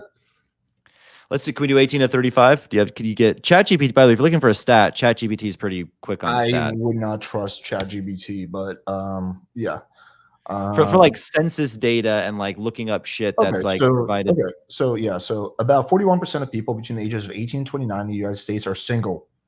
So that means that 59% of them are in relationships. So slightly over half of the people 18 to 29 are in relationships. So a little bit over half of people in that age range are pairing off. So that's still, even if we take that half of them are not pairing off, that still would not be nearly enough top guys for all the girls who want them. Well, I don't have a perfect answer. I know one thing is that a lot of the top guys are rotating and sharing a lot of the same women. These are like the rappers and Drakes, but I don't know how those many. are like famous celebrities. They're kind of the exception to the rule. And at the end of the day, as much as we may see this in our communities, like average normie, like Americans, like even high value Americans, most of them are in monogamous relationships and they cheat maybe here and there, but they're not dating like 2 or 3 girls. They're not practicing polygamy. No, correct. I will say one thing though, of these relationships, let's just say, the average person. So we're talking about very normal average people, the normal average relationship, not the 9s or 10s or whatever. What percentage of the time do you think the women are like pretty satisfied? Like they got the guy and they're about him and they're not ashamed of him. They're not, constantly looking around for a bigger, better deal. And they're, attracted to him and whatever. It's a good, option for her. And then the man feels the same way. Which partner is less likely to feel like that? So maybe like, the man's more likely to be like, oh, I this is the best. I'm settling for the best I could do. Or is a woman more likely to be settling for the best she could do? I think that women are more likely to experience relationship dissatisfaction, although I don't think it's because of the settling thing. Sometimes that is the case. More likely than not, there's some issues in the relationship, and that causes her to feel dissatisfaction in the relationship. I think a lot of relationships have like some underlying issues, and that could cause those types of feelings. But in general, I don't think the majority of men and women are cut out to be good partners. I think most girls would make shitty wives, and most guys would probably make shitty husbands, right? You need to have a lot of special skills. You need to be honest, transparent. You need to be a good communicator. That's like already, we weeded out already 95% of like the population. Yeah, we'll say, Mad, we're in the red pill community, and I do consider myself a red pillar. It can be extra harsh on women, but we got to keep in mind that most dudes are mad pathetic. And well, here's what I would say on that. It's been talked about a lot. It's been repeated a lot on Twitter that women get the guys that they want. They date the guys that they want, and men settle for whatever they can get. So what typically happens is this. Let's even say objectively, both of them are sixes, right? There'll be two people in a classroom, and they're both sixes, right? They're in some, introduction to statistics 101 course in university. And then they get put into some, group for a project, and the couple to be, again, both sixes objectively, but one of them's an Asian girl, one of them's a white guy. And the white guy does not like Asian girl. Like, it is not his jam. He really likes Latinas or black girls, whatever it is. And Asians are just not his thing. The Asian girl, on the other hand, loves her a white man, a tall, skinny, kind of nerdy affect white guy. She doesn't care. That's, a nice nerdy guy she can bring home to dad, and said, I met him in math class, and he was top of his class and the math and the project. And then, the approval from the dad. But that would mean that women are more satisfied in relationships than men, right? Well, let me finish up here, and then I'll address that. Yeah, go ahead. So they're both objectively sixes, but he's an 8 to her because, again, she is his type. She likes the tall, nerdy white guys, and then she flirts with him. And then this guy who's not that into Asian girls is like, oh, come on, why don't you take Jenny out? Jenny's cute. She's kind of cute. Hot little Asian girl. She's cute. And he's like, oh, man, whatever. And he kind of just like, well, I haven't had a girl flirt with me in 9 months. So I guess I'll just ask Jenny out. And then Jenny's like, oh, butterflies. It makes it really easy approach for him. And then, I don't know, call the guy Michael. Michael and Jenny get together.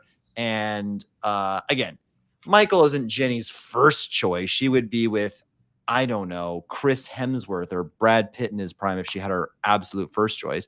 But he's a top level option for her as far as she's concerned, because she's a woman and she's a 6, and almost any guy she flirts with is going to flirt back. And then Michael is the 6, but he's just like, well, fuck it. It's Jenny or nothing. And he's never really satisfied, after fucking her for 6 weeks, 8 weeks, 12 weeks. He's kind of like, he's like over the sex. He's not that into it. She's complaining, he doesn't want to fuck me enough. So I feel like there's a lot of that going on. And then to answer your question, who's more dissatisfied?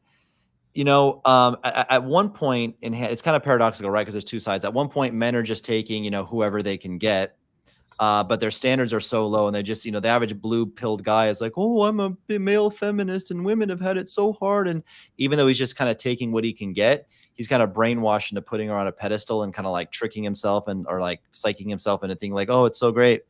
Whereas the woman is choosing from a guy that is more her type and being more selective, has more options to choose a guy that, like I said, is her type. But at the same time, then, she's going to listen to a Cardi B song. She's going to listen to her woman's 101 class. She's going to watch Netflix. It's all what she's going to be poisoned by woke culture and feminism. That's all going to tell her men ain't shit. And if he's not, doing this and that, then he ain't no good. And so in that case, it can lead to some, dissatisfaction. Some hypergamy can kick in where she wants, what do you call, like the student aide now, the student aide in the math class who's old. He's a graduate student. So she's going to leave the undergrad. And now she won't, in that sense, there could be some dissatisfaction. I don't know how it would be, if you were to poll it, but I don't know. Did any of that make sense? What do you think about that?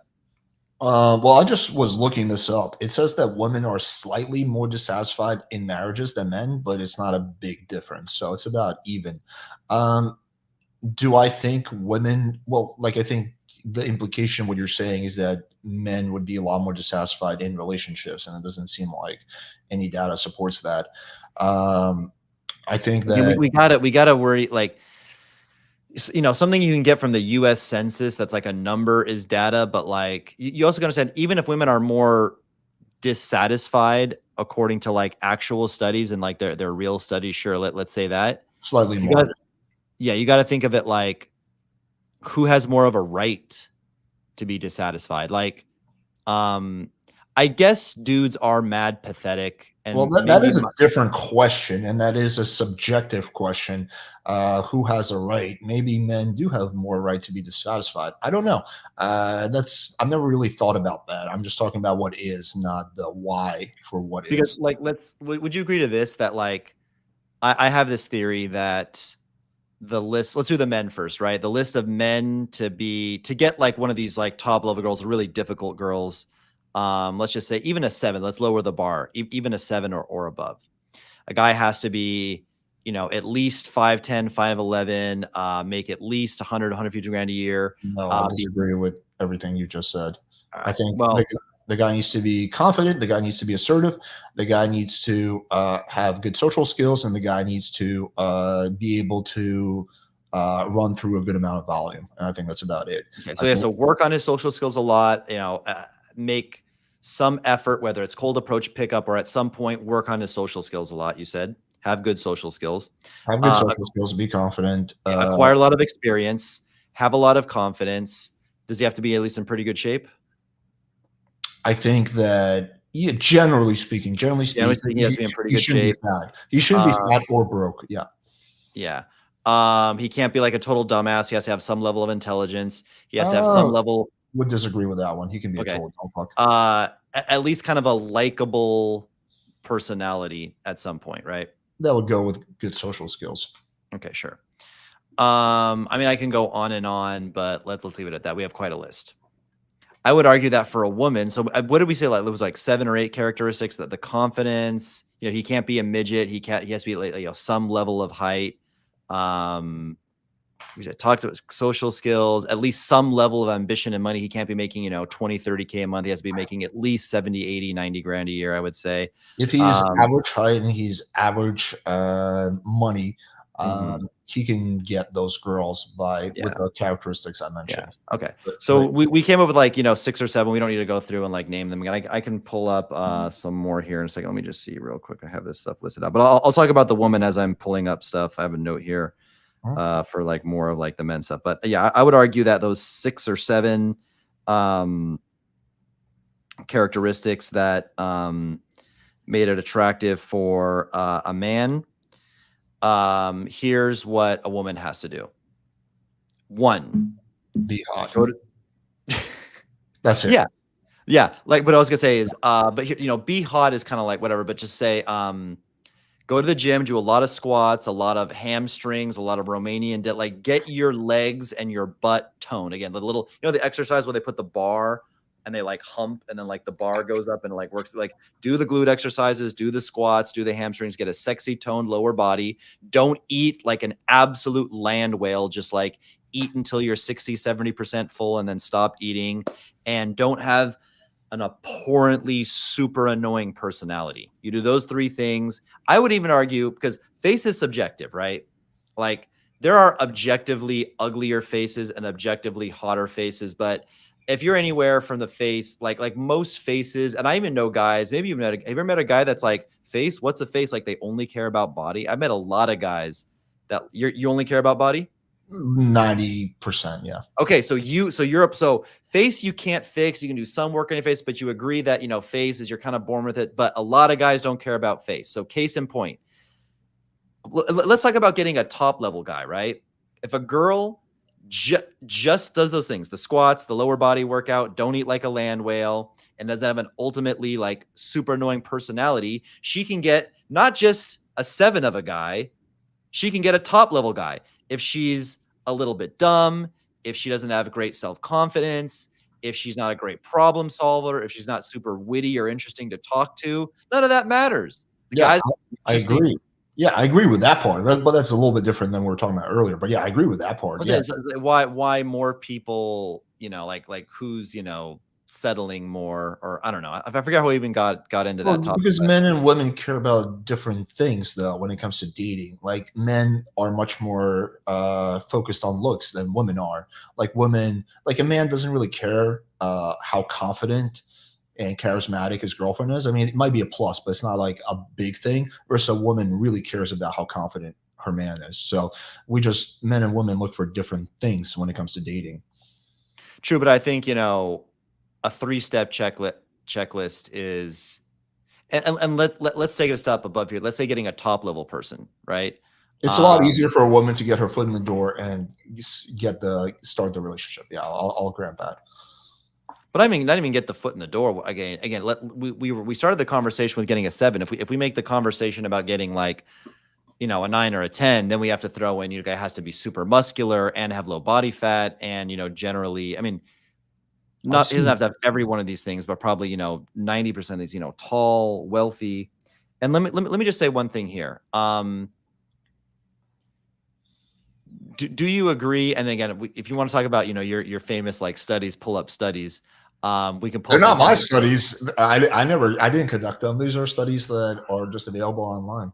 Thought you were, I don't know what that. But I do think it's important because like the red pill always talks about like, oh, we're just giving you the science. We're just giving you the science. But like, I think once you start exploring that science, you realize that some of their claims are false. Not all of them, but some of them. That's why I did my, you know, that video I sent you, 7 scientific studies to disprove the red pill. But you got like, yeah, I do think that if you're going to claim that your claim to fame is that, hey, I'm just giving you this, I'm just giving you the truth, I'm giving you the science, then the science has to actually back up what you're saying. Correct. And yeah, I can go down that rabbit hole again. You can, you know, you ever heard of this expression that there's liars, then there's damn liars, then there's stats? You can manipulate stats to show a lot of things. Like you can say, well, that's why it's important to look at the source of who's conducting this study. Like if you say like, well, hey, listen, guys, you know, it's not that bad. 2/3 of men in this whatever age bracket, you know, are having sex. So that's more than half. That kind of sounds good. But then you think about, and again, maybe this is not fact, but my bias, of the 2/3 of men that are having sex, far less than 1% are having sex with what I would call an 8 with a good personality. But that's because 8s with a good personality are really rare. Exactly. So the stat makes it sound like, oh, it's not so bad, they're having sex. It implies like, you know, and I guess, you know, the stat didn't necessarily say that they were happy and stuff like that, but it's just like, it can be used as an argument. Well, you know, most men are having sex.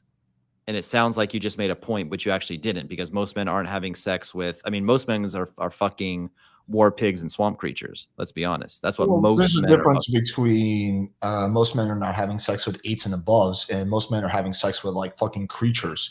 Most men are having sex with the average. Most men are having sex with the average girl, because that's the most common. But if you want to talk about what's average, bro, the average American woman weighs 170 pounds. Sure, but I think that includes women from all ages, right? Yeah, well, adults. Right, 18 and until what age? Until let's do 18 to 30. People get fat when they get older. I don't know about ChatGPT. What is the average weight of the average American woman aged 18 to 30? It's ChatGPT tends to be, and it pulls like, you know, Wikipedia. The average weight of an average American woman aged 18 to 30 is approximately 160 to 170 pounds based on recent data from the National Health and Nutrition Examination. I see what the issue is. But this is deceptive, because this is including women that weigh like, we have to look at the median weight, not the average weight, because this includes how like, about the median like 300 weight? Pounds is going to skew the whole sample, right? So let's do the median. 150 to 160 pounds. 150 and above is fat. Depending on how tall the girl is, but bro, the average height, the median height would be like 5'5", 5'6". Yeah, I'm not. Yeah, of course, America has a lot of fatties. There's no. So that's what I'm saying, bro. Like, but who do you think the fat guys are fucking? Yeah, other fat chick, unless they're rich. But that's my point. Like, these bitches are fat. That's my point. These hoes be like, most guys are. Well, it depends on also where you are. In Miami, there's a lot less fat girls than in fucking Ohio or like Arkansas.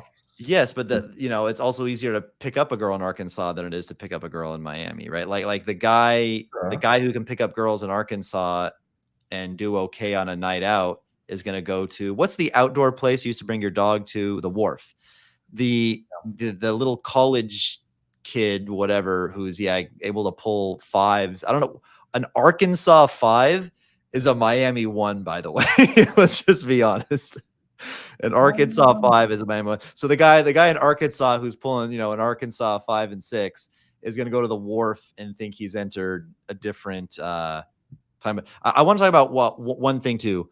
Okay. I don't know if this is like a red pill thing or not, but and again, your studies can back this up. Would you agree that whatever a man's value is on the sexual market value, 5 out of 10, that having a really high net worth could give him anywhere from 2 to 3 points higher in terms of attractiveness to a woman?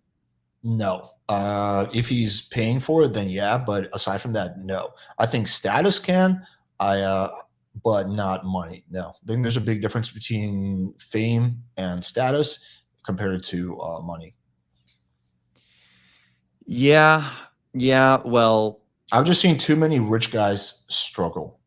Too many guys who have a shitload of money can't get even a 6. Let me make an analogy for you. I used to live in Vegas and even in LA or, all over the world. There'd be times when I, flirting with a working girl and she doesn't tell me until, 10, 15 minutes in the conversation. It's really, really annoying because I wasted a bunch of time. So I'm in there talking to my working girl and she's like, yeah, you got to pay. And I'm like, oh, you fucking bitch, whatever. And then I'm like, well, listen, I thought, are you sure? Like, cause I'm sensing a real chemistry. Like, I don't think you're like a, award, nominee actress. She's like, no, I really do. Like, you're really cute, but babe, like, I have a kid, I have an insurance payment, I'm behind on my mortgage, this and that. And like, unless you're going to give me some money, like I just can't do it. And I get that. That's like a strictly. Yeah. I mean, it could be the lobby of like Encore Hotel. Like you met this girl, I mean, it could be, that's one case I was specifically thinking of it, but it could be at bars and stuff like that. And my point being, it's like, how to say it? Like, okay, I got a perfect analogy. And a lot of guys in chat can relate to this. If you met the perfect girl, but she just was a single mom and had a kid, for most guys, that would just end it right there. Beautiful, feminine, no tattoos, young, whatever, intelligent. I don't think that would actually end it for most guys. I think in the red pill community, probably, but outside for my audience, yeah, for my audience, that would. For your audience, yeah, for my audience, probably too, but not for so. And listen, like, let's forget the single mother thing. Let's pretend I had an even better analogy off the top of my head. But my point being, and we'll stick with the single mom thing for now. What I'm trying to say is this: she's beautiful, she's young, she's my look, she's sexy. Oh, she got a kid. Damn, it was so close. But just if only she didn't have the kid. The converse of that could be the girl. He's tall, he's charismatic, interesting, sexy, but he just doesn't have the money, so there's no long-term potential. I could fuck this guy. I'll fuck the single mom. She'll fuck the broke guy. But it's like, it's just, you were so close if you just had like the money, because hot girls have guys. Like, do you know how much, I don't know, when was the last time you worked a 9-to-5 job? Are you aware how much 9-to-5 job sucks? You are literally a wage slave. You are somebody's bitch. I did it for a decade. I'm quite familiar with how much they suck. Yeah. So if I just don't think that women prioritize money nearly as much as you do. I think a small percentage of women do. The sugar babies and the gold diggers, they do prioritize money that much. But the average girl, I don't think prioritizes money at that point. Like, I've been poor and I wouldn't call myself rich now, but definitely like I can afford like pretty much everything, right? Let's say top 2% or top 5%, whatever. And I don't do better now. I haven't done better since being rich than I was back then. In fact, I would say that, and I've heard other people who have businesses say this, is that it was actually easier when they were poor because they didn't have to work as much, right? So they had more free time on their hands. But so I just don't notice. And every other person I've talked to who started off poor and then made money, also says I just don't notice that a difference when I'm going for non-gold diggers. So, okay, a couple things to unpack. Someone First of just all, I said, do I agree in got theory. more play from women when I was broke. Yeah, probably because you had more time when you had. The quick side tangent, just from my own curiosity, what does the majority of your income come from? Is it course sales? Yeah, it's a combination of course sales and mastermind. Okay, so yeah, if anybody doesn't know, if you haven't figured it out by now, Alex runs a channel, Playing with Fire. It is I don't know, one of the largest, if not the largest channel. It's one of the overall largest dating channels, period. And certainly top 5, maybe number 1 on specifically online game, how to get matches, how to do your photos, how to put together a good profile, how to screen out girls that are time wasters, how to schedule dates, texting help. So I've gone through his course, and yeah, definitely.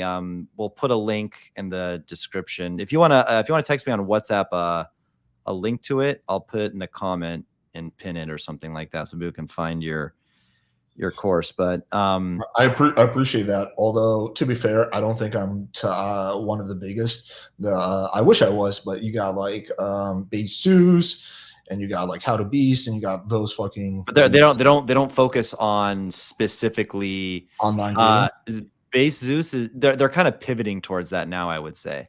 Yeah. And all of his, and you get more views. Like he had a bunch of video views for when he did the cartoons. Ever since he switched to his face, he's making some of a comeback now. But anyway, we're getting off on a tangent. But I appreciate that. Yeah. So, oh yeah, no worries. So, the money thing. How to put this? There's so many ways of it. First of all, guys don't know how to use their money. If they knew how to use their money, they would build a setup like Dan Bilzerian. They would find other like-minded guys to network with, and they'd set up any type of social event, from party, doesn't have to be a yacht, but it could be a dinner party, anything, where they'd pay promoters or whoever they had to, and they would set up some social environment where there's a 5-to-1 ratio. That is true, Casey. You're correct about that. But then it's the setup that draws the girls in. Now, I agree with you that you need the money to get the setup, but it's the setup that's the determining factor. Well, if you need the money to get the setup, like, I get it. Like, if you just, if some rich guy has a setup, but you saved his life in Nam, and he would just let you in the party for free, even though you weren't contributing because you saved his life. But okay, so that's one thing, a setup. Number 2 is long-term. So if someone were to say, well, what about, these, these guys like Austin Dunham, and there's like a Latino Austin Dunham now. I don't know his name, but all these like, Chads that, film themselves, whatever. And I think all the audience know these people. No need to go down further, but those guys can get their foot in the door quickly. And those guys are actually successful. But if Austin Dunham was broke, he could bang a lot of hot girls still. Some of them, especially if they're young, I'm talking 19, 20, 21, would stick around with him. I think we lost Alex, but whatever. I'll just continue. Hopefully he comes back. Would stick with him even if he was broke. But a shocking percentage of women, no matter how gorgeous he was, would eventually be like, yeah, it's been fun fucking you for 6 weeks. But like, I don't see any ambition. I don't see you, improving at all. And I'm done with you. It's been great, alternate reality, broke version of Austin Dunham. But yeah, you're done. I need a guy with money. It's like that thing I said. It's like, oh, like everything was working. It was so close. Like a girl with an STD or something, right? It's just like, oh, she was so perfect, but yeah, she's got AIDS. Like, what do you want? What do you want me to do? It's just like this. It just hits this wall that it's like, okay, if you get your AIDS cured, call me. But like a guy, like, hey, you get the money right, because again, I just don't see it. I just don't see it when girls have all these, like, again, for a girl that does the big 3, like talked about, squats, takes care of her lower body, doesn't eat like a land whale, and doesn't have an ultra annoying person. Like, she can nag a little bit. She's a woman. She has to be a little bit annoying, but not super crazy and bipolar. Then yeah, the options, it's like, if you got to choose anything, you would always pick the most luxurious car. You'd always pick the 60-foot yacht over the 30-foot yacht. Like, if you had it, like if all you could get is a 30-foot yacht, you'd be happy with your 30-foot yacht. But if someone said, hey, would you like the 60-foot? You'd be like, well, geez, I love the 30-foot. It's amazing. What's wrong with it? No, there's nothing wrong with it, but you said this one is 60 feet. Like, we're always going to take the bigger, better deal. I'm going to text Alex. Let's see what happened. About his internet went out or something. Yeah, I think I'm good on my end. Yeah, you guys can hear me, right? Yeah, it's just him. Just put a 1 in the chat. Say, hey, Casey, we can hear. Let me know, because as far as I know, I timed out as well. Alex said it froze for him, but as far as I know, it's good for me. Can you hear me? Someone just confirm like that you can hear me and I'm not talking to an empty audience. This is pathetic. 1, 2, 3, 4. 1. Like, am I? Okay, they can hear me. All right. So yeah, okay. What do you guys I'll try to get Alex back in the chat. What do you guys give me someone put a super chat if anything you want me to address or you disagree. Actually, especially if I know you, but maybe even if I don't know you, camera on, no privacy weirdos. If somebody wants to come in, and preferably if you're taking an opposing viewpoint. Alex is going to try to jump back on, so maybe I can get you in here quick, but I want to be respectful of the guests. Oh, he's back. Okay, cool. Yeah, I don't know why my Wi-Fi just completely disconnected. It was weird. Hey, Brazil Wi-Fi is beating Miami. So anyway, I was just saying, you know, in the alternate universe, like I feel like a guy like Austin Dunham, a hot, you know, again, Austin Dunham has money, but the broke Austin Dunham, just to repeat real quick, he could fuck a bunch of hot girls, but after 6 weeks, they'd be like, dude, like you're so hot, you're so sexy, but it's like I make 45K as a receptionist and I don't want to live in poverty, and you're hot, but like so am I, and I can get an equally hot guy with money, and you know, call me back. Like, so even if money won't get you in the door, first of all, money used intelligently can get you in the door by building a setup, and that's beyond most guys' problem solving. I would agree with that. Yeah. And then so not only can money get you in the door and create opportunity, on the back end, it can, like, bro, and maybe my perception's a bit more warped in Latin America. It's more third worldy, it's more poverty. Brazil's this insanely corrupt country that says like, we'll have, you know, the same income and the same wages as all of our neighboring countries in Latin America, same wages as Colombia, same wages as Peru, but our cost of living will just be 3 times higher. That'll make for a safe and happy society. So Brazil's totally fucked. But a lot of girls agree that when it comes to third world countries, money matters more than first world countries. Like they just want to be taken care of, man. Anyway, I've been ranting for a while. Your turn. You lay it on me. What do you feel about this? Well, I definitely missed part of your rant. No, the thing about said about Austin was it just that, you know? Oh, okay. Yeah, I just on don't the back end you can lose girls. Like even if you're hot and sexy, by being broke on the back end, you'll eventually lose them when it comes to long term. So I think money, you get diminishing returns. So I do think you get an advantage from going from being dead broke to being like somewhat middle class, right? But I think that when you go above that, you start getting diminishing returns. I don't think money matters nearly as much as red pillars make it out to be.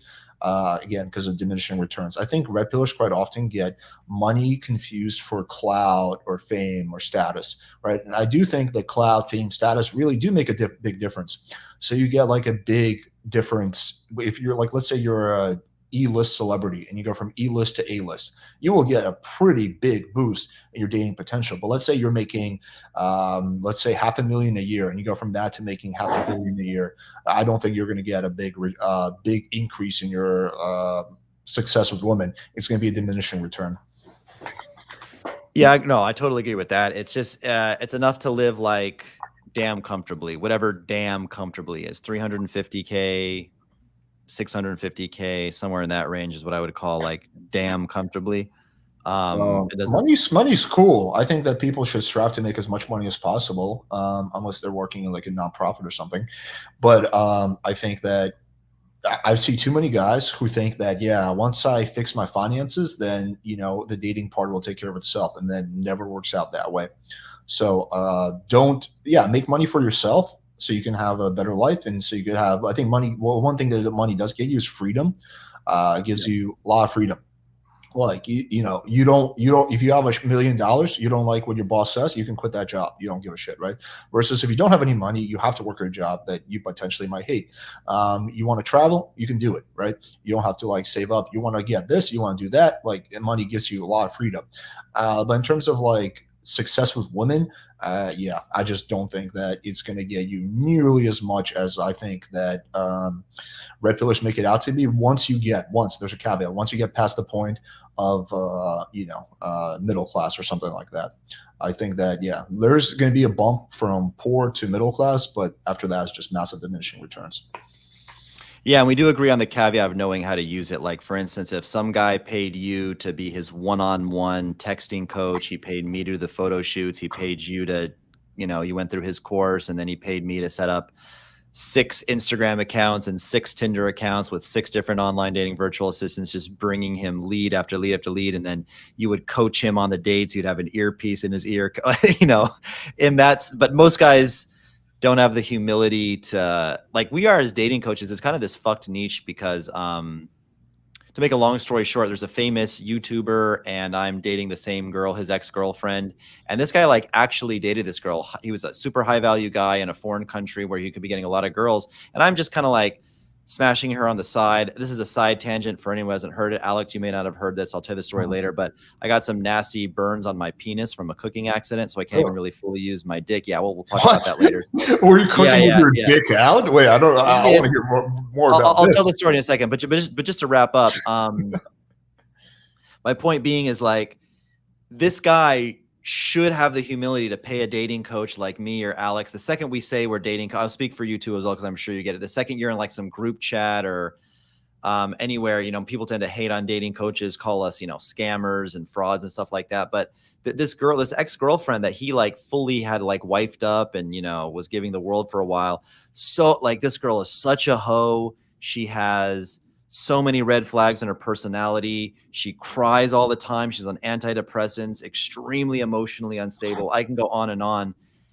And it's just funny how many guys need our services, but they don't have the humility to even go for it. And they have and if they have the money, they have no idea how to use the money properly. Like we said, building a setup or, running multiple Tinder accounts and virtual assistants. Yeah, that's probably true. Although I don't get the dating coach hate that you're describing. Maybe in like a red pill or especially a black pill group chat, if I was ever to join one of those, there might be some pushback. But like normie, average person, when I tell them I'm a dating coach, guy or girl, typically the reaction is curiosity. Also, yeah, expats, expatriates, foreigners, aka American, Canadian, British foreigners who live in Latin America, they just tend to be some of the most like persnickety, prickly, not friendly people. And I mean, I think I saw Patrick Red in the chat. Yeah, shout out to Coach Patrick Red. I think he's in the chat still, a good friend of mine. He can vouch for it. The second you're in any expat community, Medellin, Brazil, Paraguay, doesn't matter. Like, and you get in the group chats, hey, I'm a dating coach. It's just, they just flame you. Maybe in those communities. I've never been part of those, but that's a small. We're talking about expats, expat community, but just amongst like just people I interact with. I interact with a lot of people because I do these street interviews. I talk to a lot of people. A lot of people come up to me and ask me, "Hey, man, what are you doing? What do you do? Is this your job?" So I've had a lot of people ask me, what do I do? And I always say I'm a dating coach. And generally speaking, the vast majority of the time, the reaction is curiosity. Oh, how does that work? Or, oh, that's interesting. What is that like? Stuff like that. Your stuff's not too edgy either. My shit's a lot more edgy. I don't know, man. Like I just, no, my shit's definitely more edgy. You think so? I call the entire country of Colombia retarded on a daily basis. I call Trump supporters retarded on a daily basis. I mean, I don't know.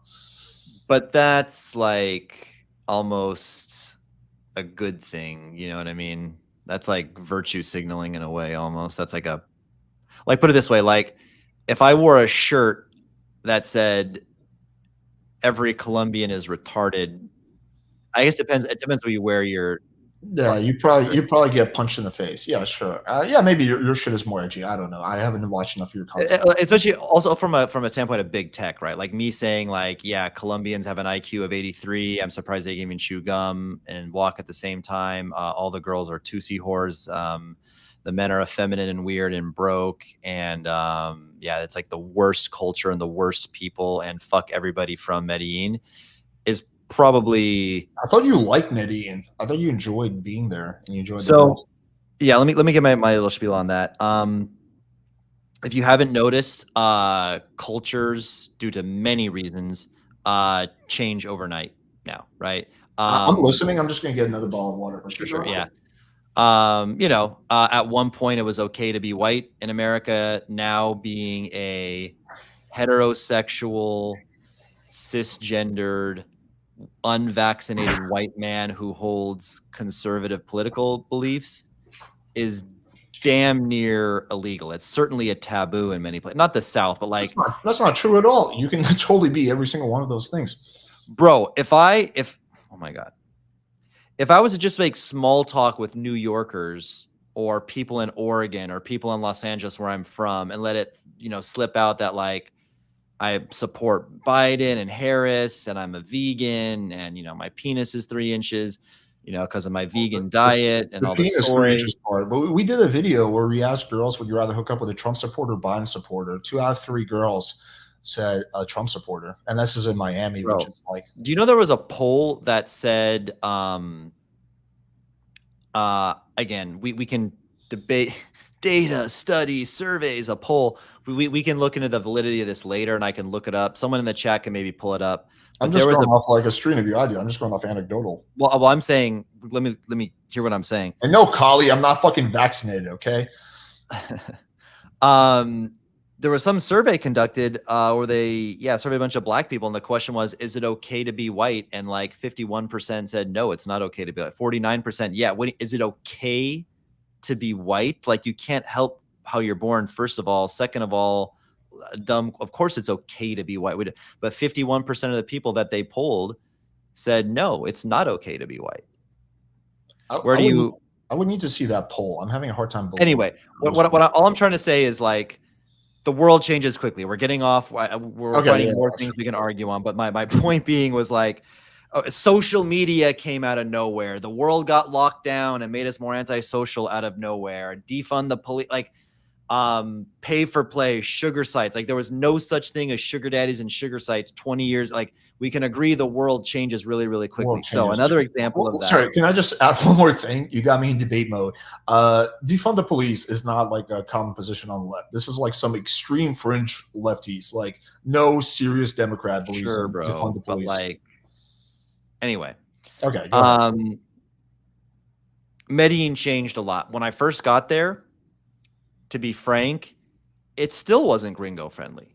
I didn't know it at the time, but all the girls we dating were, for the most part, dumb barrio girls. There were definitely Colombia has these things called estrados. There's a estrado 1 through 6. 1 is like dirt poor, 3 is average, 6 is rich.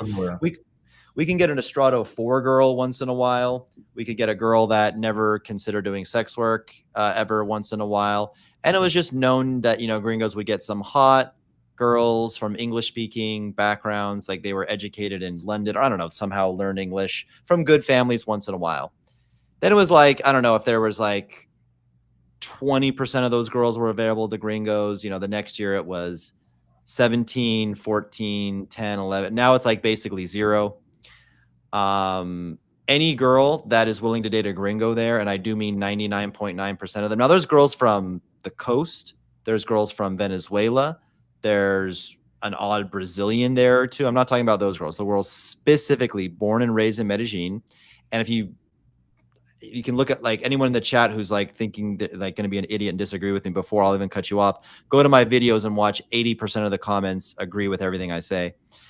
The good English speaking educated girls, they're not for you. They're not for gringos. The wave of xenophobia of put it this way, they don't do this like anymore. They do this sometimes, but it was like a big thing. They were doing this for a while that I think they since stopped. When you even get off the immigration line, so you land your plane, you go through the immigration line, they stamp your passport.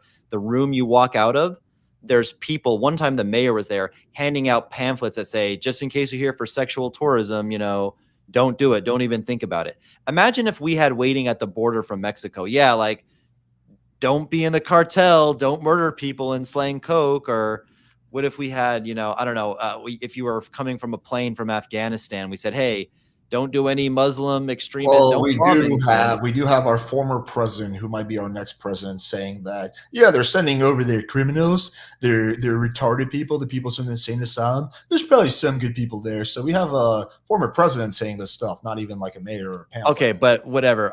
I'm talking about this, right? Like, You're saying the culture changed and it was no yeah, longer. I'll be on a bus to Watape throwing a big finca party with 50 girls on the bus, and I'll systematically make time to like make a connection and talk and maybe even flirt a little bit with every girl, but it's mostly just kind of get to know them and stuff. And I'm like, ask every single, also for like collecting data. So Amiga, like, why don't your friends come? Like, why do you never bring a friend? Like, why is it just you, or you're bringing like one friend? Don't you have like other hot, cute girlfriends? Or like, oh, because you're gringos. I'm like, what do you mean? Like, yeah, like no girl. Like, I'm one of the few. Like, I like foreigners. I'm open minded, but like, yeah, like 80 to 90% of like girls in Medellin do not want to be caught dead with a gringo. We see you guys as dirty sex tourists and only here for drugs and hookers and underage girls. And like, yeah, that's how you guys. And it's like, they're like, it's a bad look. Like, if you were to hold my hand walking down the street, like everyone would be judging me and shit like that. So basically, yeah, that's why I hate Medellin. There's a big xenophobia, anti-gringo wave. And I'll tell one quick story that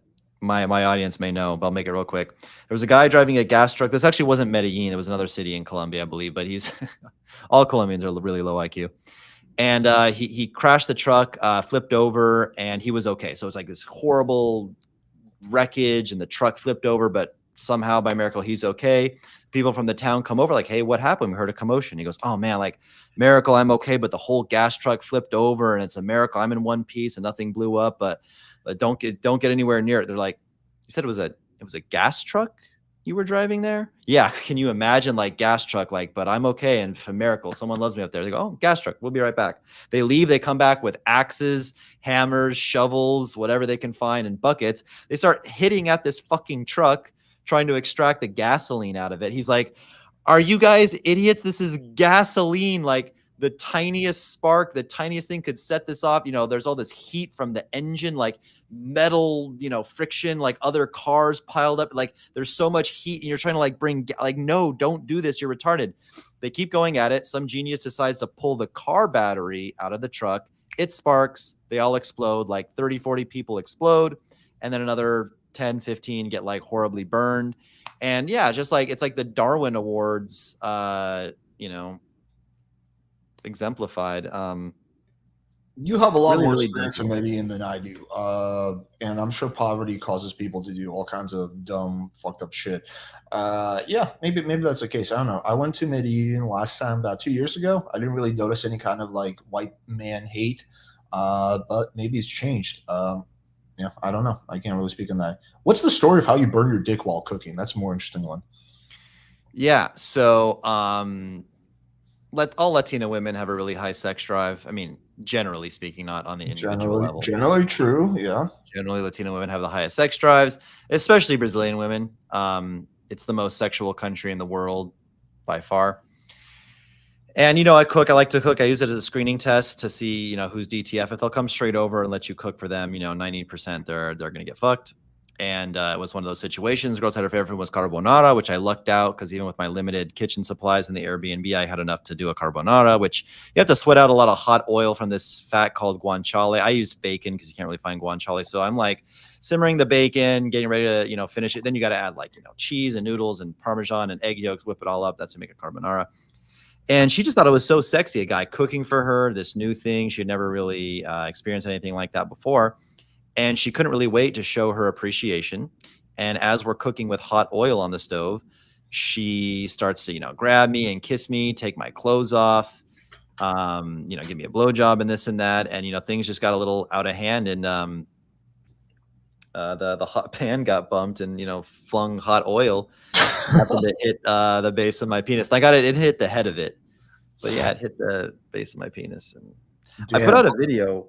And the main thing I learned from that, aside from like, never cook, with hot oil naked again, is not that I condone any of this stuff, but it made me understand why the incels and the black pillars, go out there with guns and do terrible things. Because it's probably been a long time since you can relate to like the lonely days when you get absolutely zero oxytocin release from skin to skin contact, dopamine, norepinephrine, I've talked publicly progesterone. about that. I was borderline suicidal when I was at my worst. Yeah. Yeah. But the human memory is amazingly short. And like, even though you like kind of remember, I'm not going to get into a tangent, but the human memory is actually laughably horrible and short. Like if you read a book, you can remember no more than like kind of the general point of it, but none of the material. Anyway, where was I going with this? Oh yeah. So yeah, for me, it was like, and I'm a dating coach. I have all this pressure on me, put me into a depression. I don't want to get into the details because it's kind of graphic and irrelevant, but I can kind of somewhat use my dick, at least like the latter 60% of it before you get. But this is something that's gonna go away at some point, right? Like, Yeah. But I'm just saying, like, I'm walking around Brazil. I'm supposed to be doing content. I'm supposed to be doing cold approach, reporting on it. I had, again, like between, the cold approach game, being in an easier dating market overseas and having all the online systems, virtual assistants, super high status social media, knowing all the tricks of making new accounts to stay at the top of it, all the stuff that we do. It had been a long time since I was like, hard up, lonely, and just never had any female contact. And, I did go on like a first date here and there, and there was some touching. Anyway, I'm not trying to say like it was this horrible experience to like not get any pussy for 2 or 3 weeks. I'm not saying that, but it did kind of like, oh, is this how they feel? Elliot Rodger. I don't know if you remember that famous Elliot Rodger case at Santa Barbara. It kind of like, oh, like this is how they feel. Again, not that I condone it or anything, but that was an eye-opening, traumatic experience. Not getting pussy for 2-3 weeks. Elliot Rodgers would kill for that. Pun intended. But yeah, man. Is there anything else you want to discuss? No, I think we're good. Appreciate you doing this. Yeah, do you want me to send? Do you want to send me a link, or I'll pull it up online? Yeah, I'll just show. Do you want to just explain? It's Playing Fire site? How's the site again? What's the domain? My website is playingfire.com. Playingfire.com. Here, I'll put up the site. Channel is Playing with Fire. Yeah. The reason for that is I created my my YouTube channel first, and then when I was creating I created my Facebook group first, and when I was creating a website, Playing with Fire was taken by some fucking weird cooking or whatever, some weird shit. So yeah, I had to go with Playing Fire. You can always do playing with fire dot something. Anyway, .net, .org. Cool. So do you just want to plug your shit real quick? Yeah, sure. People, if you want to get some free value, go under my tips and guides section. We do a lot of really detailed breakdowns. If you want to actually see like proof of concept, go under my love reports. So just hit that real quick, the love reports. So here you can see like literally breakdowns. You see the photos of the girls that I've hooked up with. And yes, I do publicly talk about Salt Daddy Game on the website. Seeking actually tried to sue me, but that's a whole separate story. But yeah, you just back out of that. So I can just scroll down. Yeah, you can see like a bunch of girls that I've hooked up with and where I hooked up them from. There's some cold approach, mostly dating apps, stuff like that. You can get my free Tinder guide. Link is going to be there, or you go to my YouTube channel and check out my videos. But yeah, that's the gist of it. This is probably it, right? Or this is the this is the main one, and I'm sure that's the sales page. So for the course, if you want to. Oh, you have something called Fire Text too, which I've used. Fire Text is my AI app. Yeah, exactly. It tells you what to text girls. It's pretty cool. Yeah. Can you put screenshots in there or not yet? Yeah, you can. You can upload a screenshot and it'll tell you. It'll just process that. So yeah. Nice. Yeah. So if you, I have some type of solution for that too. I have a texting database where here, I'll show mine real quick too. Yours is AI involved. Mine, by the way, yeah. There's a link in my bio on my Instagram. My Instagram is RedbeardRants1. If you're in my audience, you probably know. If not, whatever, RedbeardRants1 is my Instagram. And if you come here to Classroom, I have this text messages database it's free too. Curiosity-based openers, interest-based openers, appearance-based openers, openers that are just better for Instagram, questions for the early stages, questions for the middle stages that make her think more. And if she won't answer these questions, like if you say, you know, right off the bat, hey baby, like, have you heard of this thing called the love languages? Which is your favorite one? You know, she's going to like ghost you, but later on in the conversation, it's a good screening test. If she won't, you know, answer this, she probably wasn't going to date you anyway. All types of stuff, qualifications, reinitiate. So yeah, so we both have kind of different solutions there. His is AI and super next generation and cool. Mine's a bit more old school. But yeah, his is playing with fire. Just if you search playing with fire on any channel, you'll find him. I'm of course Redbeard Rants, and what can I say? Let's do this again sometime. I really, really appreciate it. It's one of my better pieces of content, a nice little debate. And it's funny, we are 50-50 at the end. Yeah, for sure, man. It was fun. I'm always happy to come on. Yeah, we should get this guy Justin Stock on, because he seems to be hating on me pretty hard in the chat. So we should get him on if we do when we do this again. We should get him on. Should be fun to have. Yeah, Justin Stock. If you're not a total fucking pussy, message me on Instagram. I'll put my Instagram, Redbeard Rants 1. Just don't be a bitch and come debate us, and don't be a keyboard warrior. Yeah, but yeah, thanks for having me on, bro. I appreciate it. All right, well, we'll end it here. Thanks again, and until next time. Cheers, everyone. Easy.